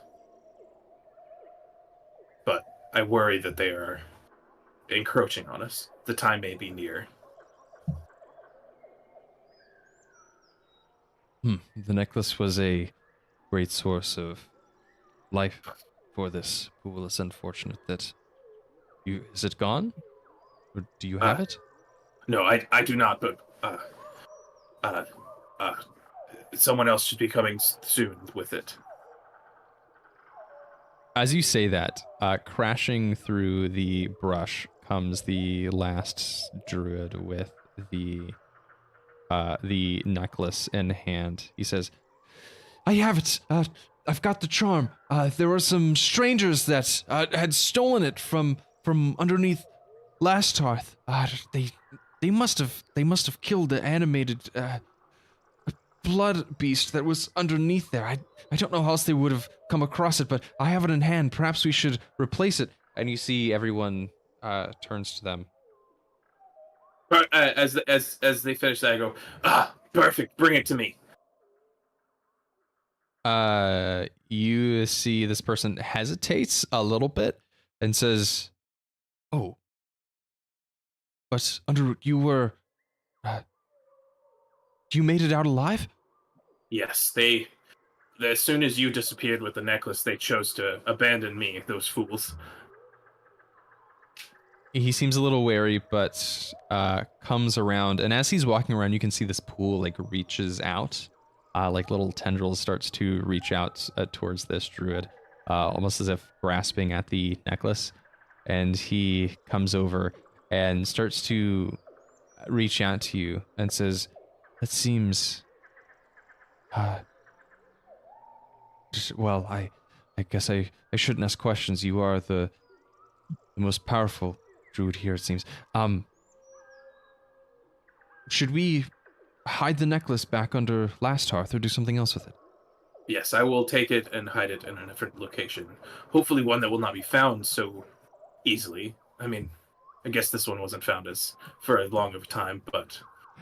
As the tendrils start to reach out towards the druid and as they approach you, give me a charisma saving throw with disadvantage, Jeatz. Oh, no. Can I say I've Why? moved closer? I'm going to move like right here. You can move, invisible. so that's not under, oh, but you're invisible. Yeah. So we'll let your high stealth rolls, sure. So Almyre and Horace, you can move as you'd like. Charisma saving throw? Come on, man. All right. The... Oh, fuck me.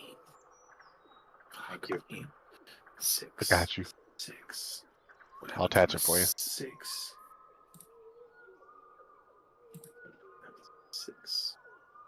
Okay, that's a 20. That's a dirty 20. I got a -1 to my roll, so. Even with disadvantage, you get a dirty 20? Yeah. I got it. Wow. I rolled a 16 and 11 and I have a +10.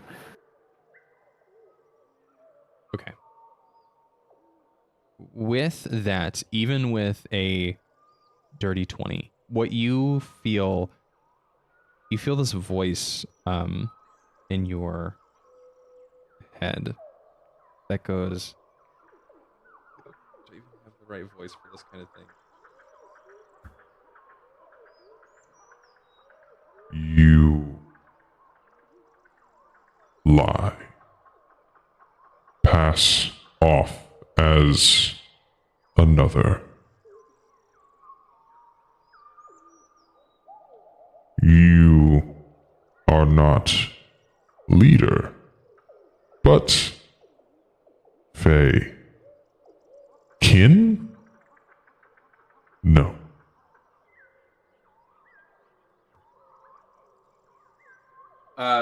Can I think back?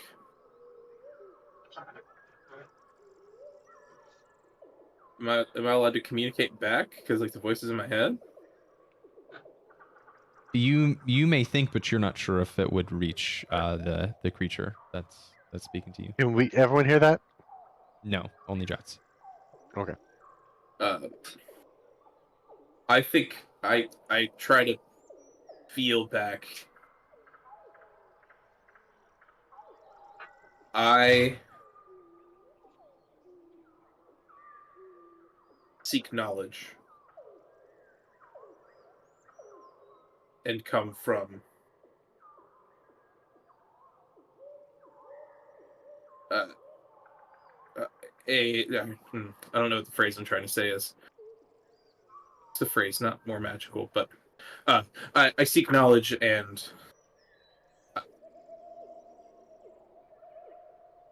I search for the wild.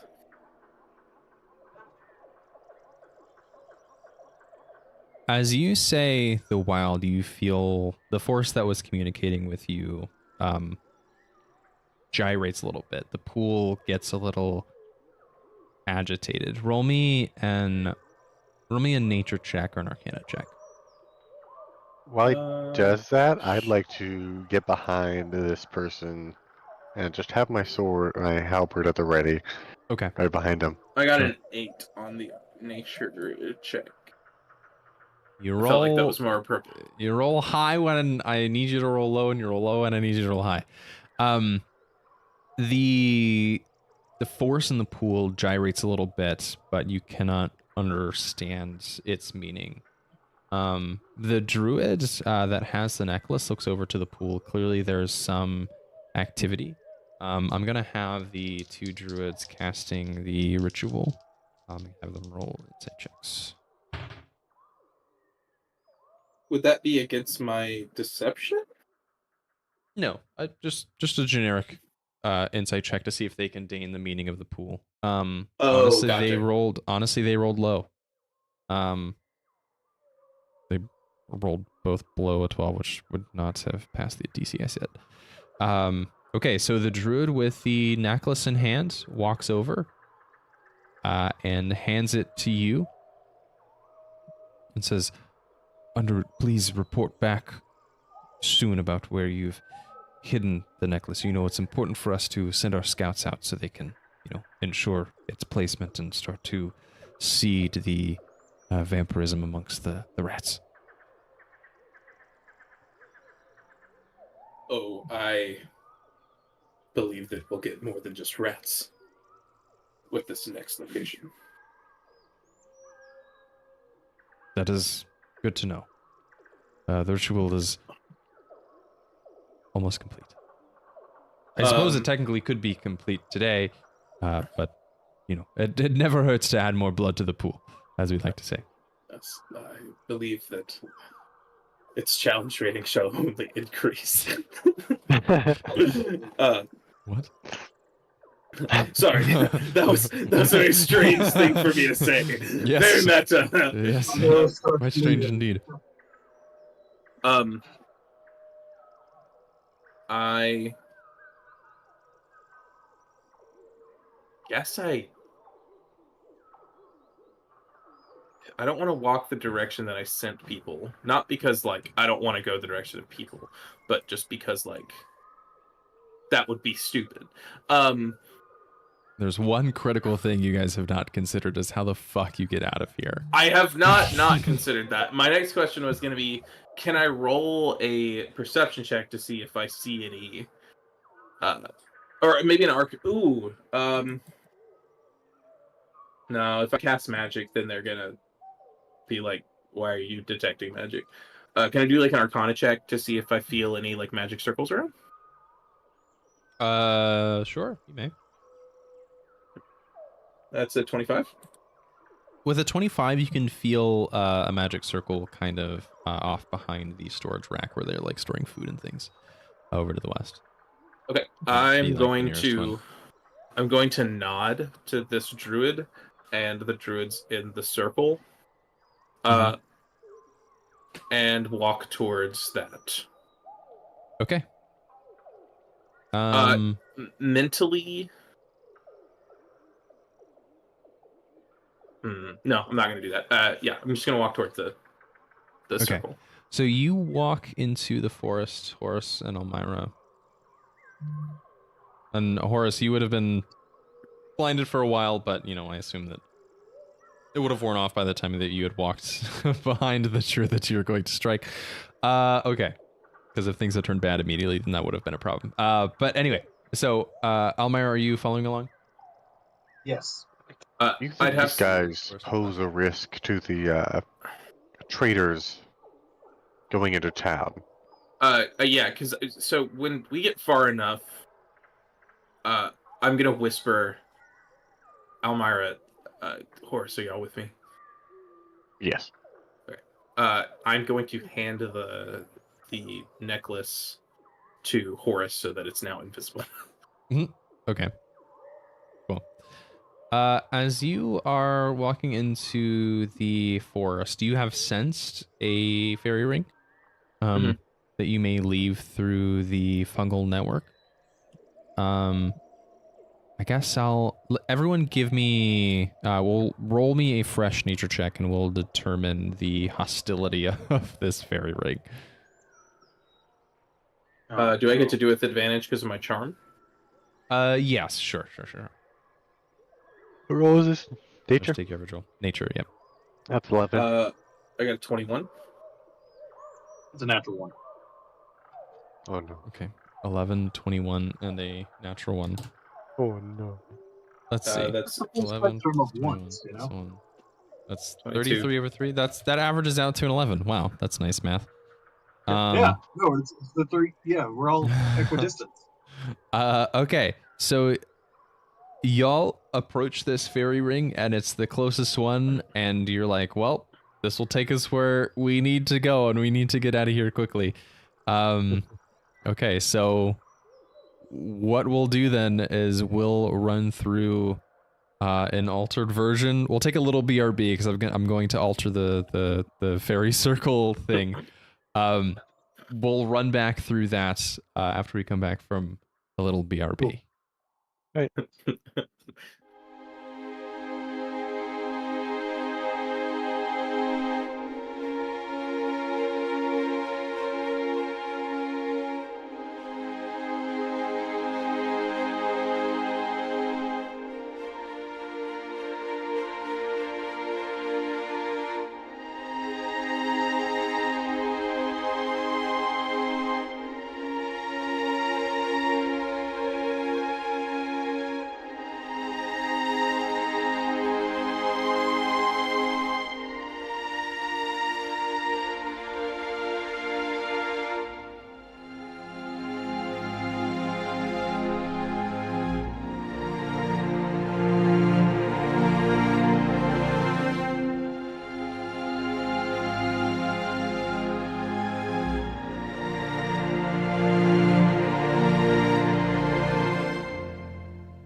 Sweet Honestly- blue hole.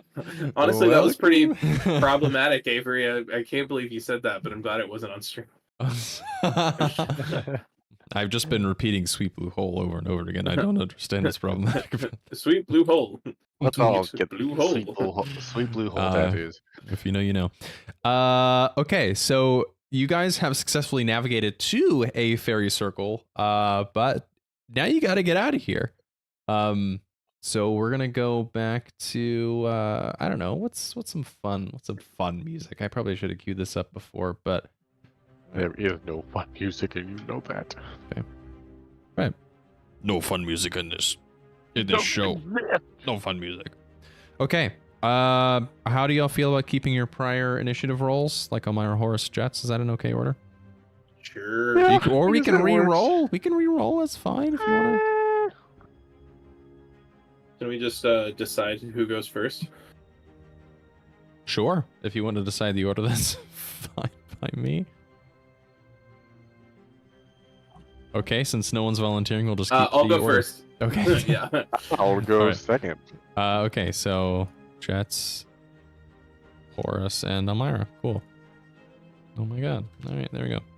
All right, Jeatz, you feel yourself, again, compelled to move left or right? Can I roll my friendly little? Yes, you may roll. You may roll a nature check. Alrighty, with my nature, with advantage, correct? Yep.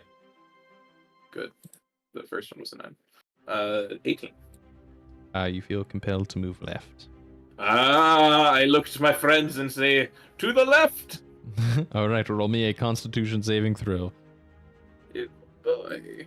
Given you rolled an 11, this one is a little more punishing. Yeah, dangerous. Yeah. See. That is a 12.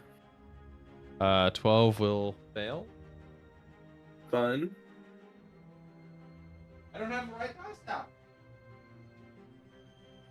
I need another one of these. You're taking 4d20. No. You're going to take 8 psychic damage. As you 8 feel psychic damage. your brain raked by mycelium. Does that mycelium feel familiar? As if the entity that I could not reach fully earlier is hurting me? Yes, it does. The very same. I bear my soul in the pain that it's caused me. Oh man. Okay. Yeah. Roll me an insight check. You can gain some more information. Nat 20. Oh my Okay. god. Dude, You're on fucking fire. You're fucked to the next session. You're fucked to the next What's session. insane is it's both online and in person. Like, I've been trying to go back and forth because, like, you know. Okay. So with a nat 20, you are trying to determine the nature of what the fuck is going on. Just blanket statement. What the fuck's going on? With a nat 20, as you feel this mycelium, this fungal entity, kind of rake at your brain, you can also probe back. And what you gather is that the pool in the center has some sort of fey energy that has manifested itself. And this druid grove has been cursed somehow with some fey energy, somehow, some way. Druids do not act this way. They're not naturally vampiric in nature. So something fucked up is going on, and fey energy has something to do with it. Okay. And you also feel that you're very happy that you did not wake what was in that pool, because it feels very powerful. The thing that was in that pool, did it feel like the entity that was trying for me not to like make full contact? Yes. Yeah. The same. Cool. All right. I went the direction you told me to. Okay. That takes us to Horace. Left or right? Which way to go? We're rolling here. That's right. Well, I told you you guys must. which way to go. Well, Horace can do what he wants. Okay. Horace, you're going right? Mhm. All right, so far you're safe. No save required there. Almyre. He said go left. And I would have felt when I left the first time that it closed, the exit closed up behind me, correct? Right, but out of game, I told you I was going to switch up the network. Oh, okay. Interesting. You can assume that not every fungal entrance is going to be the same. Okay. I'll go left. Okay. Give me a con save. I'll say it. Ooh, that's a 28. Yeah, that'll pass. Okay, no damage there. What happened? We go a different way. Jeatz, that takes us to you. You can roll me that nature check. Cool. 25? A 25. You feel both compelled to go left and right. However, left maybe is not so bad. Maybe. Can I roll an insight check on the information I'm getting? Sure, yeah. Oh, boy, that was almost a 25. 15? With a 15, in a series of lefts and rights, eventually you'll reach an end. It might be perfectly possible that the thing you're trying to reach is not. I guess the question I should have asked Is it left and then right, or right and left? Was yes. Am I being tricked back into something by Oh, relying on what it's telling me? you're not sure with that roll, sir. Okay. So you said left and right, but left is more safer? Technically, yes. Oh, fuck me.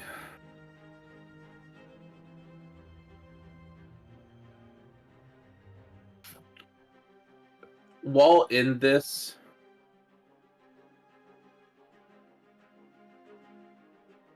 can I cut myself and bleed into the network as a gift to the network? Yeah, you sure may. Oh no. You're gonna take 4 slashing damage. Can I not Cutting just yourself. cut my hand and do 1 damage? Like, can I not choose to do 1 damage? I mean, that's lame. I wanted to roll a dice. That's fine. That's fine. That's just. That's Let just. him do it. Let him do it. I just would like to point out that that's 3 less health I have. Okay. I guess I go left. All right, roll me a wisdom save. Oh no, that was worse. And I'll share after the session. I'll share with you That's the a original 9. fungal network. A 9 is going to fail. You are going to lose another second level spell slot. Okay. Well, And I if have you don't, 0. if you don't have one, it'll be a first level spell slot. Okay, I do have a first level spell slot. Okay. Cool. All right, Horace. Left or right? Left. Horace, you come across this cursed fungal part of the fungal network. You're going to lose another 2 to your con score. Oh, come on. Shit. Really? Oh, shit.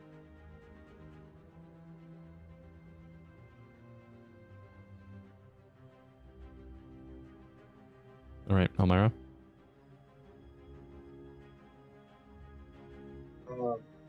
Would they have said anything, like, what Austin, I'd be able to do? I do not like how you look on your webcam. Oh, well, Especially you were playing with something between your legs. I just didn't. He's also got the Blair Witch thing going on. Yeah, I know. It's just like the. Oh no.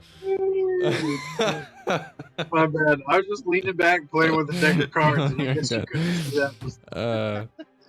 Yeah, a deck of cards. Sure. Is that what we're calling it these days? Yeah, Okay. it's an E in that sentence for sure. Would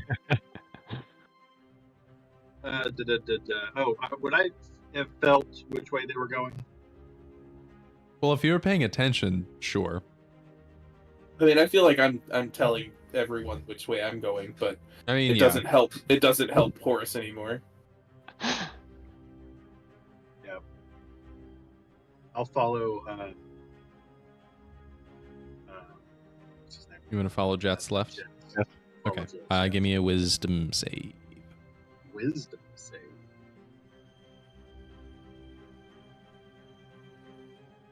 The 7. That'll fail. That's a 2nd level spell slot gone for you, lad. The sapping energy from this fungal network. Okay. Horace, or sorry, Jeatz, that takes us to you. You can roll that nature check.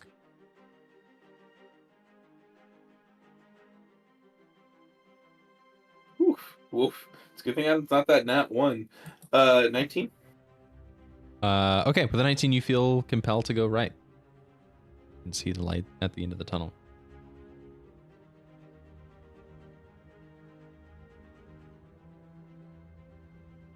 I don't like this. I guess I'll go right. Okay, you go right, and you are spit back out into the much nicer forest.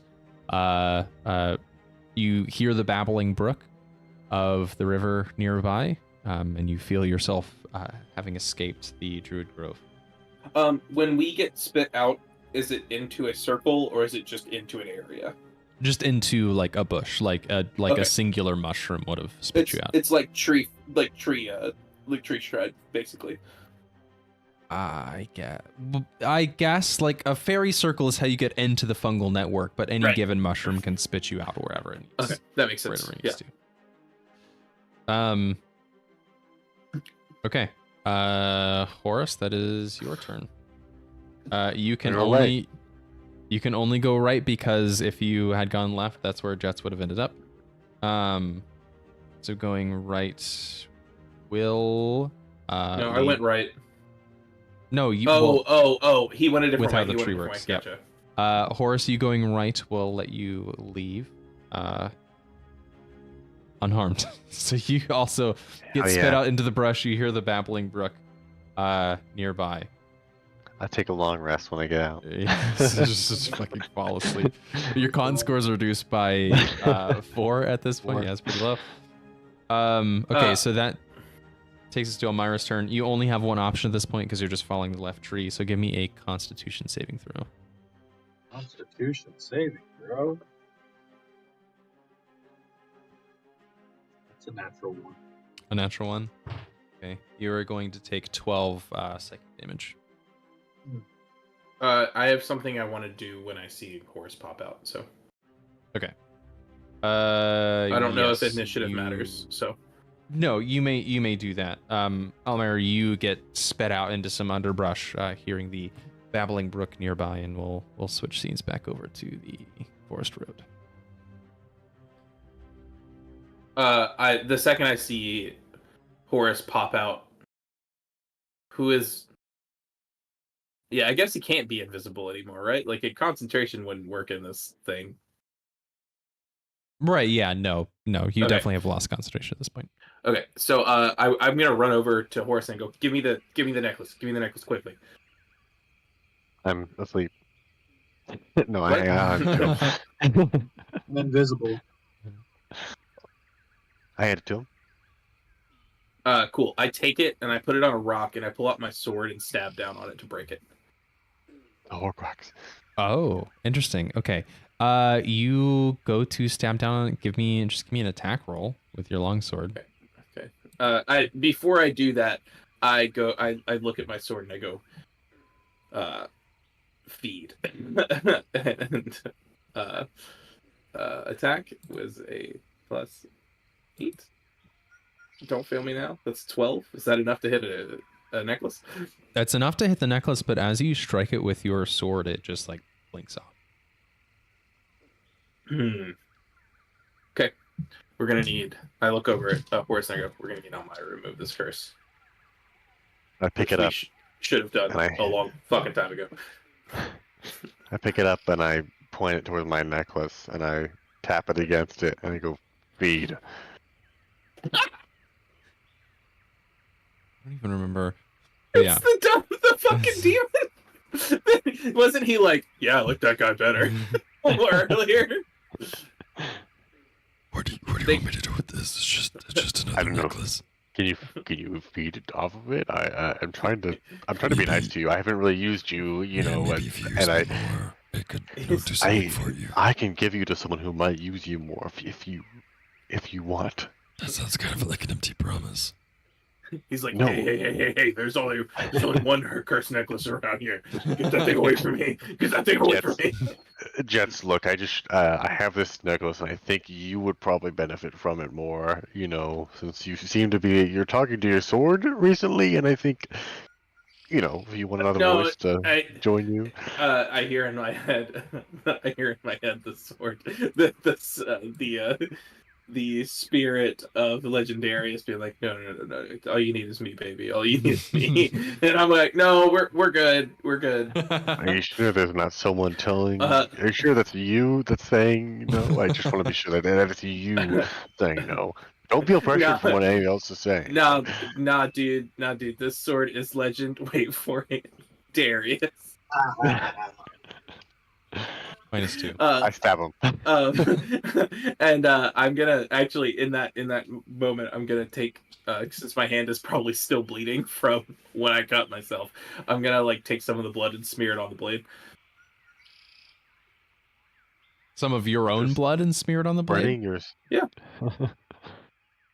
It drinks it up, and you feel a little thank you when you're anytime.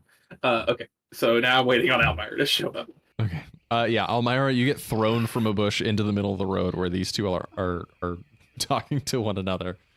Just like hurled through the air. Oh well, Almyre, are you looking for maybe a new necklace? Maybe. But we've got to get the fuck out of here before they come. Okay. Let's. I have an idea. I'm going to Almyre, we got to get going, but I'm going to make us all invisible so they can't find us.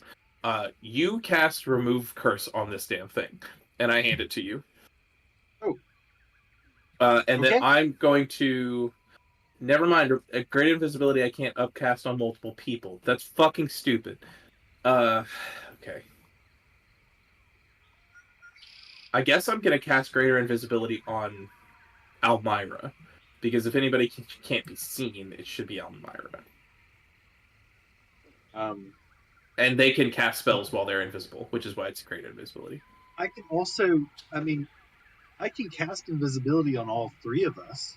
Yes, but you can't cast remove curse. I can do both. Right, but if you cast a spell while you're invisible... Oh, I see. Okay.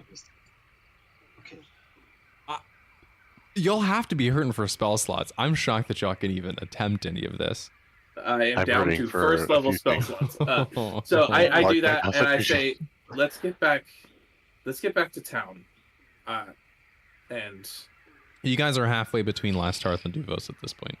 I guess let's go to Duvos. Wait, don't we have a key? Oh fuck! You're right. Let's go. Let's go back to Last Hearth. Oh my god. No, let's go to Duvos. No, I think we go back to Last Hearth, regroup, come back, fuck up these guys, and then we go to Duvos. We'll That's true. We will. No, we should stop arguing about this. They'll come. Let's go back to Last Hearth. They're friendly there. Let's go. We don't have time to argue about this. Because like, if there's an issue with trade on this road, or it's not a safe route, I think those druids are probably causing this not to be a safe route. So that's one thing that makes their life easier. I'm walking back towards Last Hearth. You're going back north? Okay. I'm saying that. I'm saying what I just said, and just joining him. Yeah, sure. Yeah, absolutely. Okay. All right. Y'all head. Oh boy, completely off the rails. The session has become. All right, so you guys, are you just like booking it? Are you like even trying to be like when the sun goes down, staying the night? Or you're just like walking through the night. How long did it take us to get there? That's probably the more important question. It's like a 3-day travel by foot, so you're a day and a half in. So it would take like another day and a half of marching, and it would be like mid-afternoon. For the record, I did say that I was going back there, so like I still look like the dude. So I'm technically fulfilling the mission that I said I was going to do. Oh, are you taking the necklace with you? Yeah, I mean, he has the necklace, right. But to any. Yeah. No, Oh, yeah. Horace has no. the necklace. Almyre has the necklace because Almyre is casting remove Oh, curse yeah, as we yeah. walk. Ah. Okay. That is okay, the point. But to any druid that may be hiding, I am the person who said that I would be going back to hide the necklace. But invisibility lasts how long? Greater invisibility Well, lasts a minute. but Oh, it's regular greater- invisibility. Regular invisibility lasts an hour. So They didn't. Okay. They didn't see us. So after is the Almyre? portal. But is Almyre I casting didn't realize remove that curse? I didn't realize that greater invisibility only Then lasted when? a minute. So that's a stupid idea. I didn't do that. I'm Okay, not going that's to fine. waste a Yeah, spell no, slot that's fine. for a minute.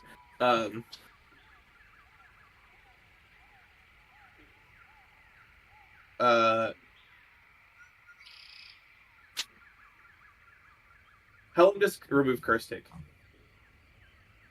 It's like a minute, I think, to cast. It's not an Instantaneous. action. Oh, it's instantaneous. Okay. Oh, then let's just do that and then go to the other city. Okay. Almyre, roll me an Arcana check because you cast. Do you want to? Caleb was telling you Yes. to, but do you want to Yes. cast remove curse Yeah. on this You can- necklace? Almyre, Hey, you're you're your not own my person. boss. You can do what I want. Okay. Let's do this. Roll me an Arcana check. 14.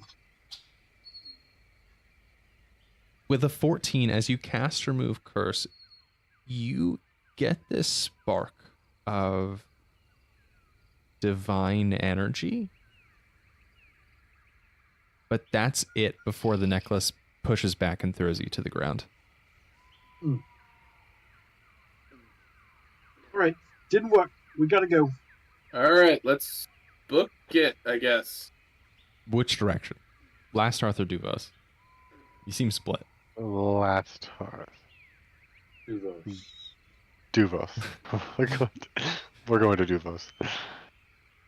Uh, I wouldn't mind going to Last Hearth if you wanted to.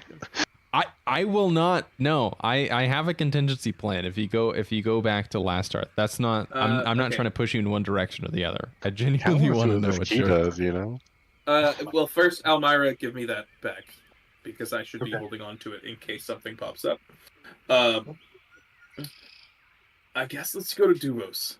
That was what we were planning to do, and maybe there will be someone more. We can try again later. You're right. Well, yeah. Guess we go to Duvos. Okay. How quickly are you going? 'Cause it's another day and a half because it's a 3-day march.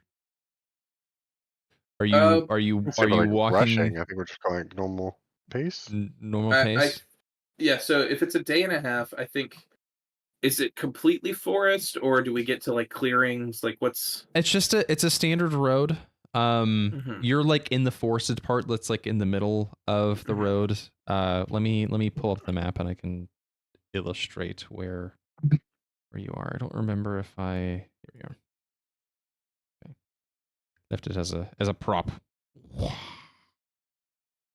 Ew, hello. So you would be sorry, let me move. Let me move my mouse to the correct part. Here we are. Okay, so you would be like where this singular tree, like this forest extends through here, so you're like kind of in the middle, like right where this tree is. That just that's where we represents the forest where you are. Right. The question I should ask is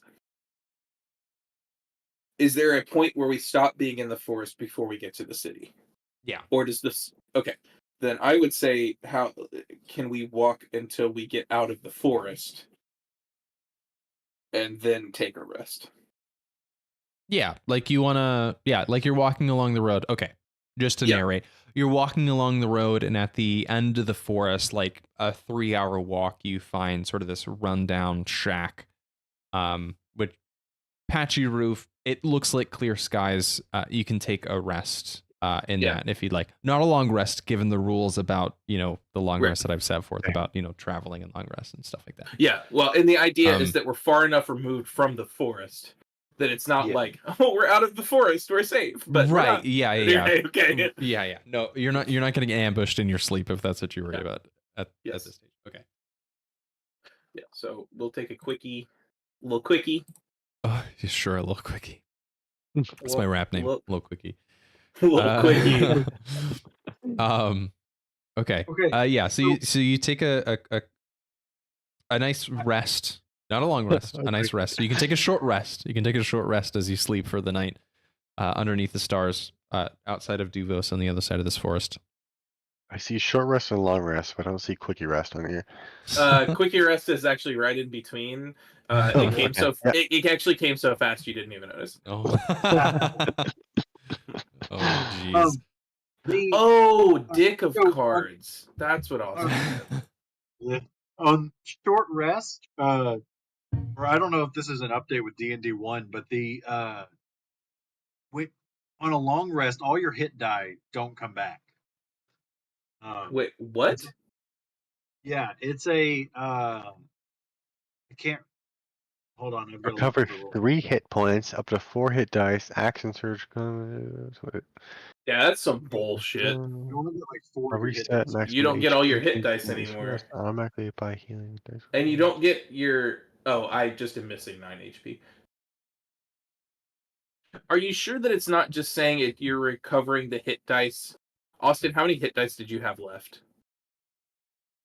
Did you just use? I've not used any yet today, quote unquote. But I did before we used the long rest, and I used a lot of them. We didn't just long rest, we short rested. Yeah, sorry. But no, before we long rested, like the last time, like right, last session, I used a lot of my hit dice, like all but like 1 or 2.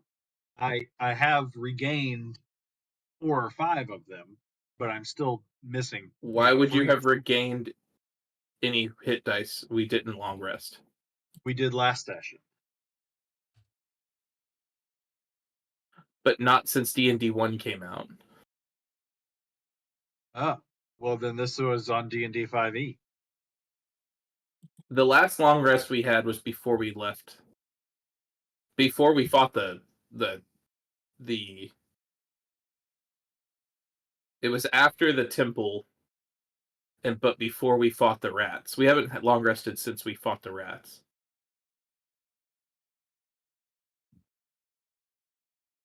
No, you have. You rested that night.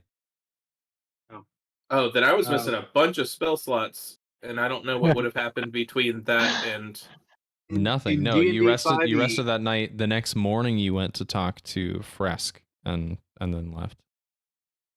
Then maybe I didn't long rest after that fight. I mean, you used a lot of fucking spell slots. I'll say. No, just yeah, for no, these 2 encounters.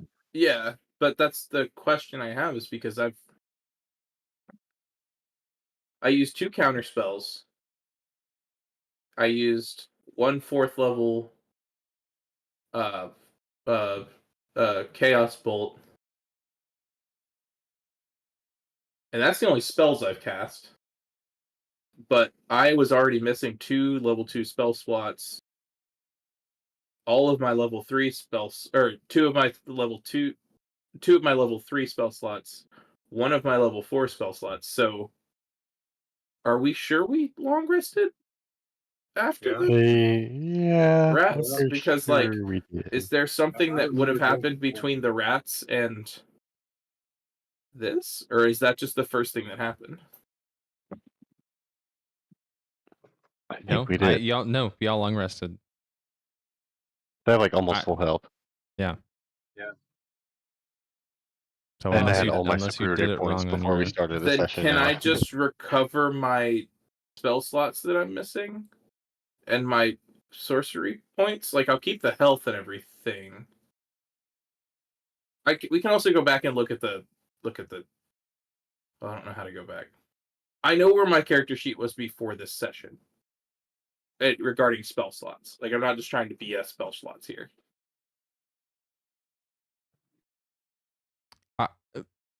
I mean, yeah, sure. You can have those spell slots back. Okay. I'm I looking lost at a second long from rest the- Time for VM. the 2024 rules, and it doesn't say anything about hit dice being limited. Yeah. So Mine actually says up to 4 Fine. hit dice, but I have more. I think that 5E. I've got it here. 5E says a character regains half of their hit dice, rounded up to a minimum of 1 die after a long rest. That's the old that's rules? standard. That's standard 5e. That's standard 5th edition, yeah. 5th edition has always given you back all of your hit dice, I think. Weird. I mean, maybe I was misunderstanding the. Otherwise, it would have been like way more balanced as far as like encounters per day. This would have been, this game would have been a lot more difficult. I'm actually, let me look in my. I don't know. That seems wild to me that you don't get all your hit dice back, which like would be fine. Like it would have been a fine way to balance the game. Versus trying to fucking. Okay, here's the. Yeah, that's just weird that D&D Beyond would have always reset hit dice. Sorry for all 2 Yeah, of our fans. This has turned into a research. There's an session. article on D&D Beyond in October of 2023 that says, have you been using long rest hit dice correctly? I think everyone just assumed you got back all your hit dice. Well, it's just Yeah. weird that D&D Beyond would give you your hit dice back. It's programmed by the people who made the game. Technically, that wasn't true initially. They That's just were true. given the For a rights. long Mhm. period of time, that was not true. But that seems like a weird, like, yeah. I don't know. thing they'd like change. Yeah. Weird. Sorry to get crunchy on our stream. Yeah.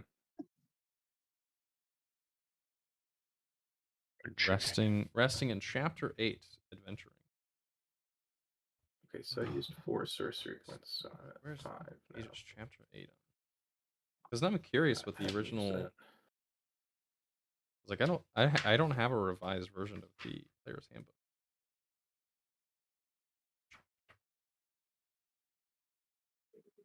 This is fun. Adventuring, resting, page 186.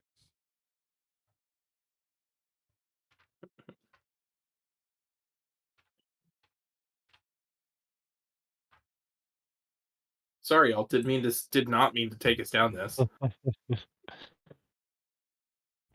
You're good. You're good. On a short rest, here can spend 1 or more hit dice. Up to the maximum number of hit dice, which is equal to the character's level. Yeah, sure. They roll the dice and add their con modifier to each dice to regain hit points. Yeah, we all know that piece. Long rest is 8 to 6 hours long. At the end of a long rest, a character regains all lost hit points. A character also regains spent hit dice up to a number of dice equal to half of the character's total number. Wow. Maybe we just don't usually use all our hit dice, so it hasn't mattered. No, I'm pretty sure I've strained your resources. for I guess, yourself. but it's possible, and I'm guilty of this. When I do a long rest, I do it twice just to make sure everything resets. Oh, Yeah, sometimes they do that, but I feel like usually it's always full. I mean, I guess now you know. After a long rest, you're only getting back half your level. Okay, I mean that's good to know. I'd rather, I don't want to use the 2024 rules. So now we know. Okay, cool. Editor, Okay, well, cut this. I'm actually gonna make a marker end of Crunchy Talk. Avery, since I We'd love. technically would have had another second level spell slot when I got the second level taken away, I ended that. Just so you know. That's fine. I mean, I trust that you'll be honest with it. I ain't trying to cheat. End of Crunchy Stuff. Okay. I'm literally adding a chapter in this called End of Crunchy Stuff, so I know when I listen back to this to do the the recap, I could just skip this bullshit. Okay. So you guys, you're going back north to. No, we're going to Last round? Duos. No, you are We're going going to Duos. Okay. Yeah, we're going to. Right. Okay. I had a contingency plan in my mind anyway, but sure, that makes my life at least a little easier. Okay, You know what, so actually, let's In go that back case, to. we're let's going go right, back to because last you start. because you rested in the shack at the edge of the forest. That's right. Okay. So you're going south. It's cold outside. Sorry, the map that you're on doesn't have any snow. But as you guys are walking back or walking south to Duvos, cloud cover covers the sun, and it starts to a light snow. You guys are maybe a little cold, except for those of you with. Honestly, Jeatz, you're the only one that's cold because Horace has the boots of cold resistance, and Almyre is just resistant to all cold damage. In my hat. I use prestidigitation to stay warm. Okay, sure. So you're walking south. This light snow has breezed through. It's coated the fields outside of Duvos. It looks like some light farmland. As you approach, you can see very clearly that this miniature canyon has split the city into this river. From where you are, you can't really see the bridge, but from what Lord Fresk has said, there's a bridge. There is the western side of the city, and there's the eastern side of the city. And as you recall from what Lord Fresk has said, the side that you are on, the western side, the lefty side, is where all of the exiled are. Again, exiled being the quote unquote monstrous races, as you know, the people that would align themselves with Victor Kane would say. They have all moved again to the western side, and all of the humans would have moved to the eastern side. As you approach, you don't see any city wall. They don't seem too bothered by these outside forces. The city itself is just kind of spread out. There's some farmland. So what would you all guys like to do? Would you like to look for? There's probably an inn. It's getting a little late in the afternoon. What would you like to do?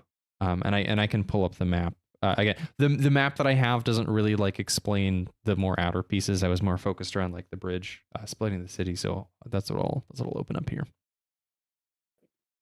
I'd say in. Yeah. Want to look for a place to rest? Yes. Mhm. Cool. So Before I get there, I turn back into my dad's Eladrin form. Hot Benny. Got it. Yeah, it's a hot or not. Yeah, not Eladrin form. His like younger, Hot human. Yeah, Hot human Benny. Yeah. Baby. Okay, cool. So you guys are looking for an inn. As you wade through sort of like the more outskirts of this town, some shacks, you see people look up at you. They are a little confused to see people coming from the northern road down to Duvos.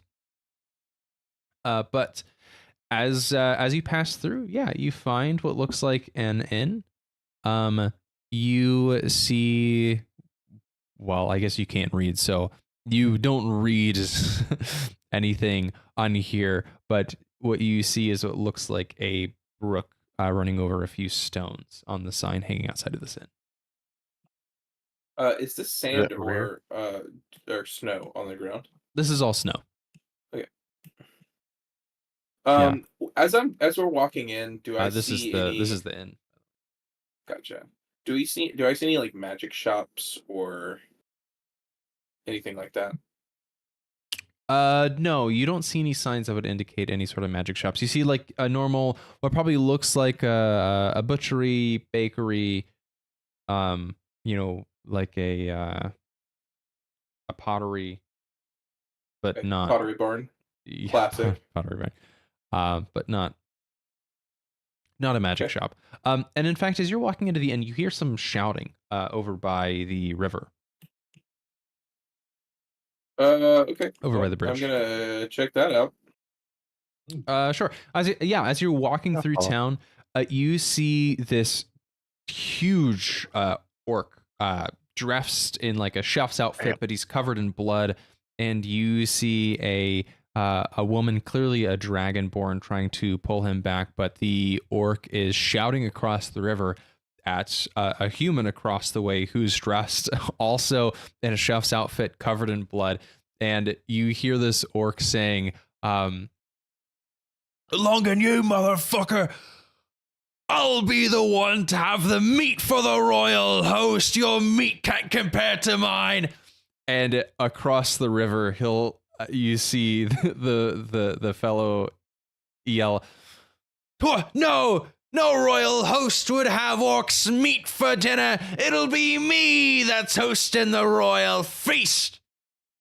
and they just are going back and forth at one another. From what you can gain, they're both butchers. But they're clearly in some sort of heated argument.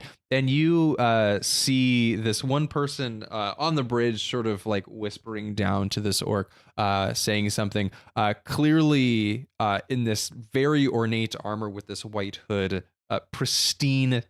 It looks like it hasn't seen a day of battle. You all would glean this to be one of the Solarian.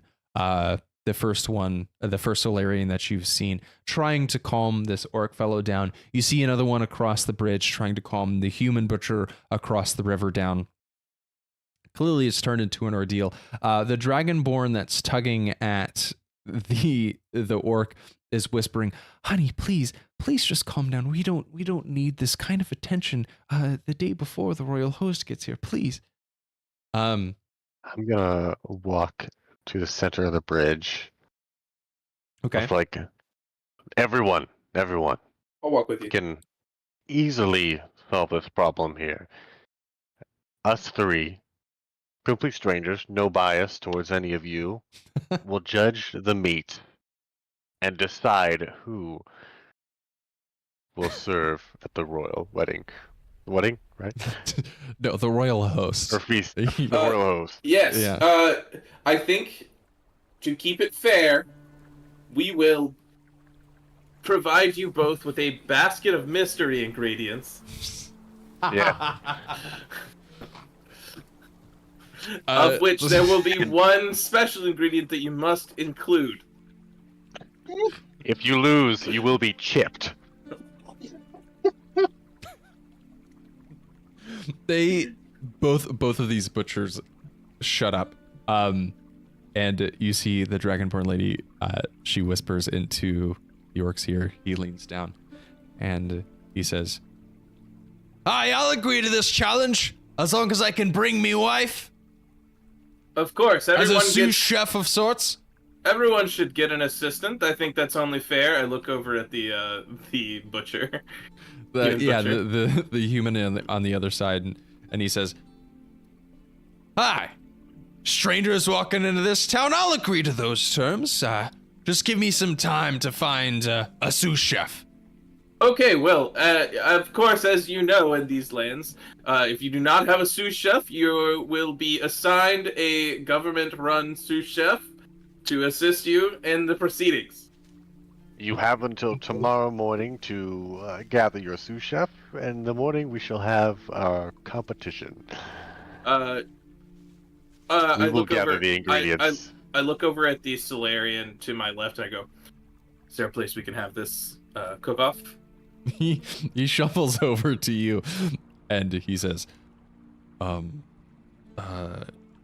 yes, we can, as much as the orc might not like this, we can host it in the butchery on the eastern side of town. Sure, it's a little bigger. All right. I look over to the orc and I go, "Mr. Orc, I apologize. I do not know your name. I'm Benedict. It's wonderful to meet you. It's Would you agree? Lungen Fearsax, and you'll do well to remember it." All right, Mr. Fearsax, I will very much. Would you be willing to have this cook-off at the butcher's place? I'm a butcher. You mean at my place? Or you mean across the river? Across the river. Aye, that's fine. That's where I did my butchering back in the day anyway, before this peon came and stole it from me. I look over at the human butcher and I go, "Sir, would you mind?" I'll do the butchering and cooking in me own shop. It's mine after all. Wonderful. Then let's agree tomorrow to meet at I better be early because the royal host will be here at noon. Wonderful. Let's do just shortly after first light, and we will prepare your baskets. Be sure to show up with your sous chefs right on time, and we will give you more information in the morning. And Aye. First light. And the look over human at butcher nods. First light. Horace, Sean, I'm so is glad you had the exciting. exact same thought that I had. I was like, how do we get a cooking competition? out of I this? love this. It's not an Avery campaign unless there's a cooking competition of some sort. Okay, In a weird I- twist, there's going to be an elevator in this butcher that's going to lower from the ceiling with a. Oh my Yes, god. where's the third chef? Oh It's my God. fucking raw! Okay. Okay. So I look over. Chef, I look at over at the Solarian and go, sir, we do need yes. to actually have ingredients for these cooks to compete with. So, would you mind assisting us with gathering some items for this competition? Yes, I mind very much. You mind, or you can you? Nope, I mind. What? That's up to you. Well, I mean, no, you don't have to go do it. I just need to know where to go. I'm not from here. Oh. I'm not expecting you to go on a trip for us. We just met. That would be ridiculous. You're right. It would Actually, be. wait, It would can be you pay for the ridiculous that you asked me groceries? to do that. No. Oh, I thought I'd ask. All right. If you need groceries, the butchers would probably prefer to bring their own meats to the competition. But if you were looking Not that for much work. perhaps some more exotic ingredients, you could perhaps go speak to Lord Euron. He might have some, I don't know, something special. At the end of the day, he and Lady Zira have to come to an understanding about who is going to serve the feast aboard the royal host. It's a long story. But Well, I would. It sounds like Lord Huron would probably enjoy knowing that this problem might be solved for him. And might be wonderful to have as our mysterious guest judge. Ooh, yes.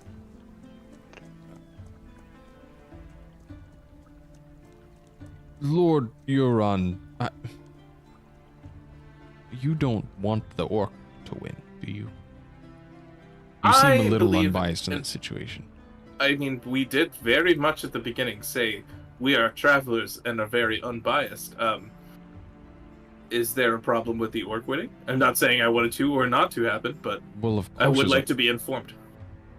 Yes, to put on a show for the people. Of course, that's all fine and dandy. But of course, the orc cannot win. We're Well, we're putting on a feast for the royal host. The High Priest Odegaard is coming to mediate some disagreement between Lady Zira and Euron. The orc cannot serve the feast. I. It's Horace, unbecoming.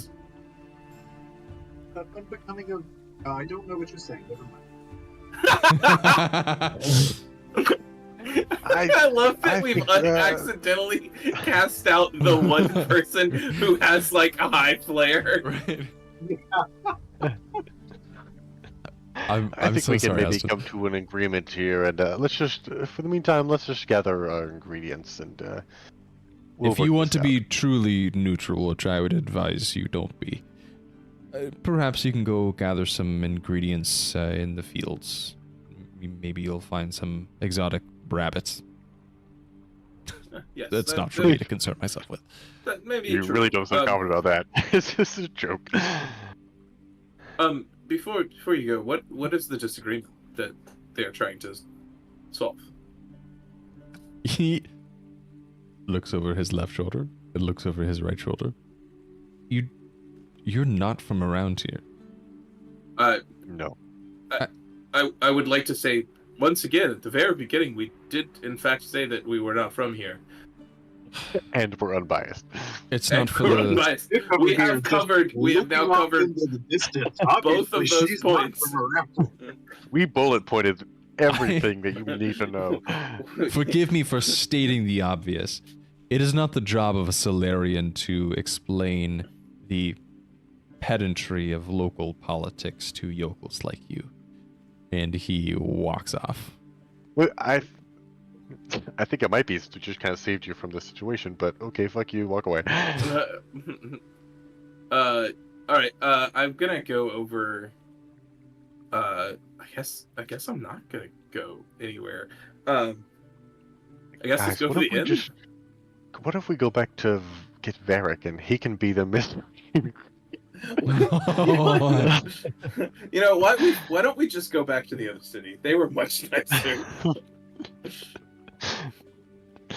Yeah, the only jerks there were those traders, and they didn't even belong to that town. But I feel like we're going to encounter more of these guys, so I kind of want to go back north as well. So I'm thinking that maybe we should allow them to bring one cut of meat. That might be smart. That way they get to show off their butcher skills, and then we don't have to find meat for them, and we can find all of the other stuff, including the secret special magical ingredient. I think we do a little combination of these two ideas here. We do a basket of random ingredients, but Right, we of also course. do. But then, before they open that, they select a random meat. So they have a Ooh. selection. They don't bring their own, but they have like 5 options. What if and we they take? have to What if we pick take one. options from them, and they have to choose? Roll for it. No, they don't get to know which meat. They may end up getting the other butcher's meat. They would never know until it's too late. They don't get to choose it. I feel like They give should- us what they want, and we kind of swap choose them. meats, So, because we definitely want the highest quality here. So I think they should come.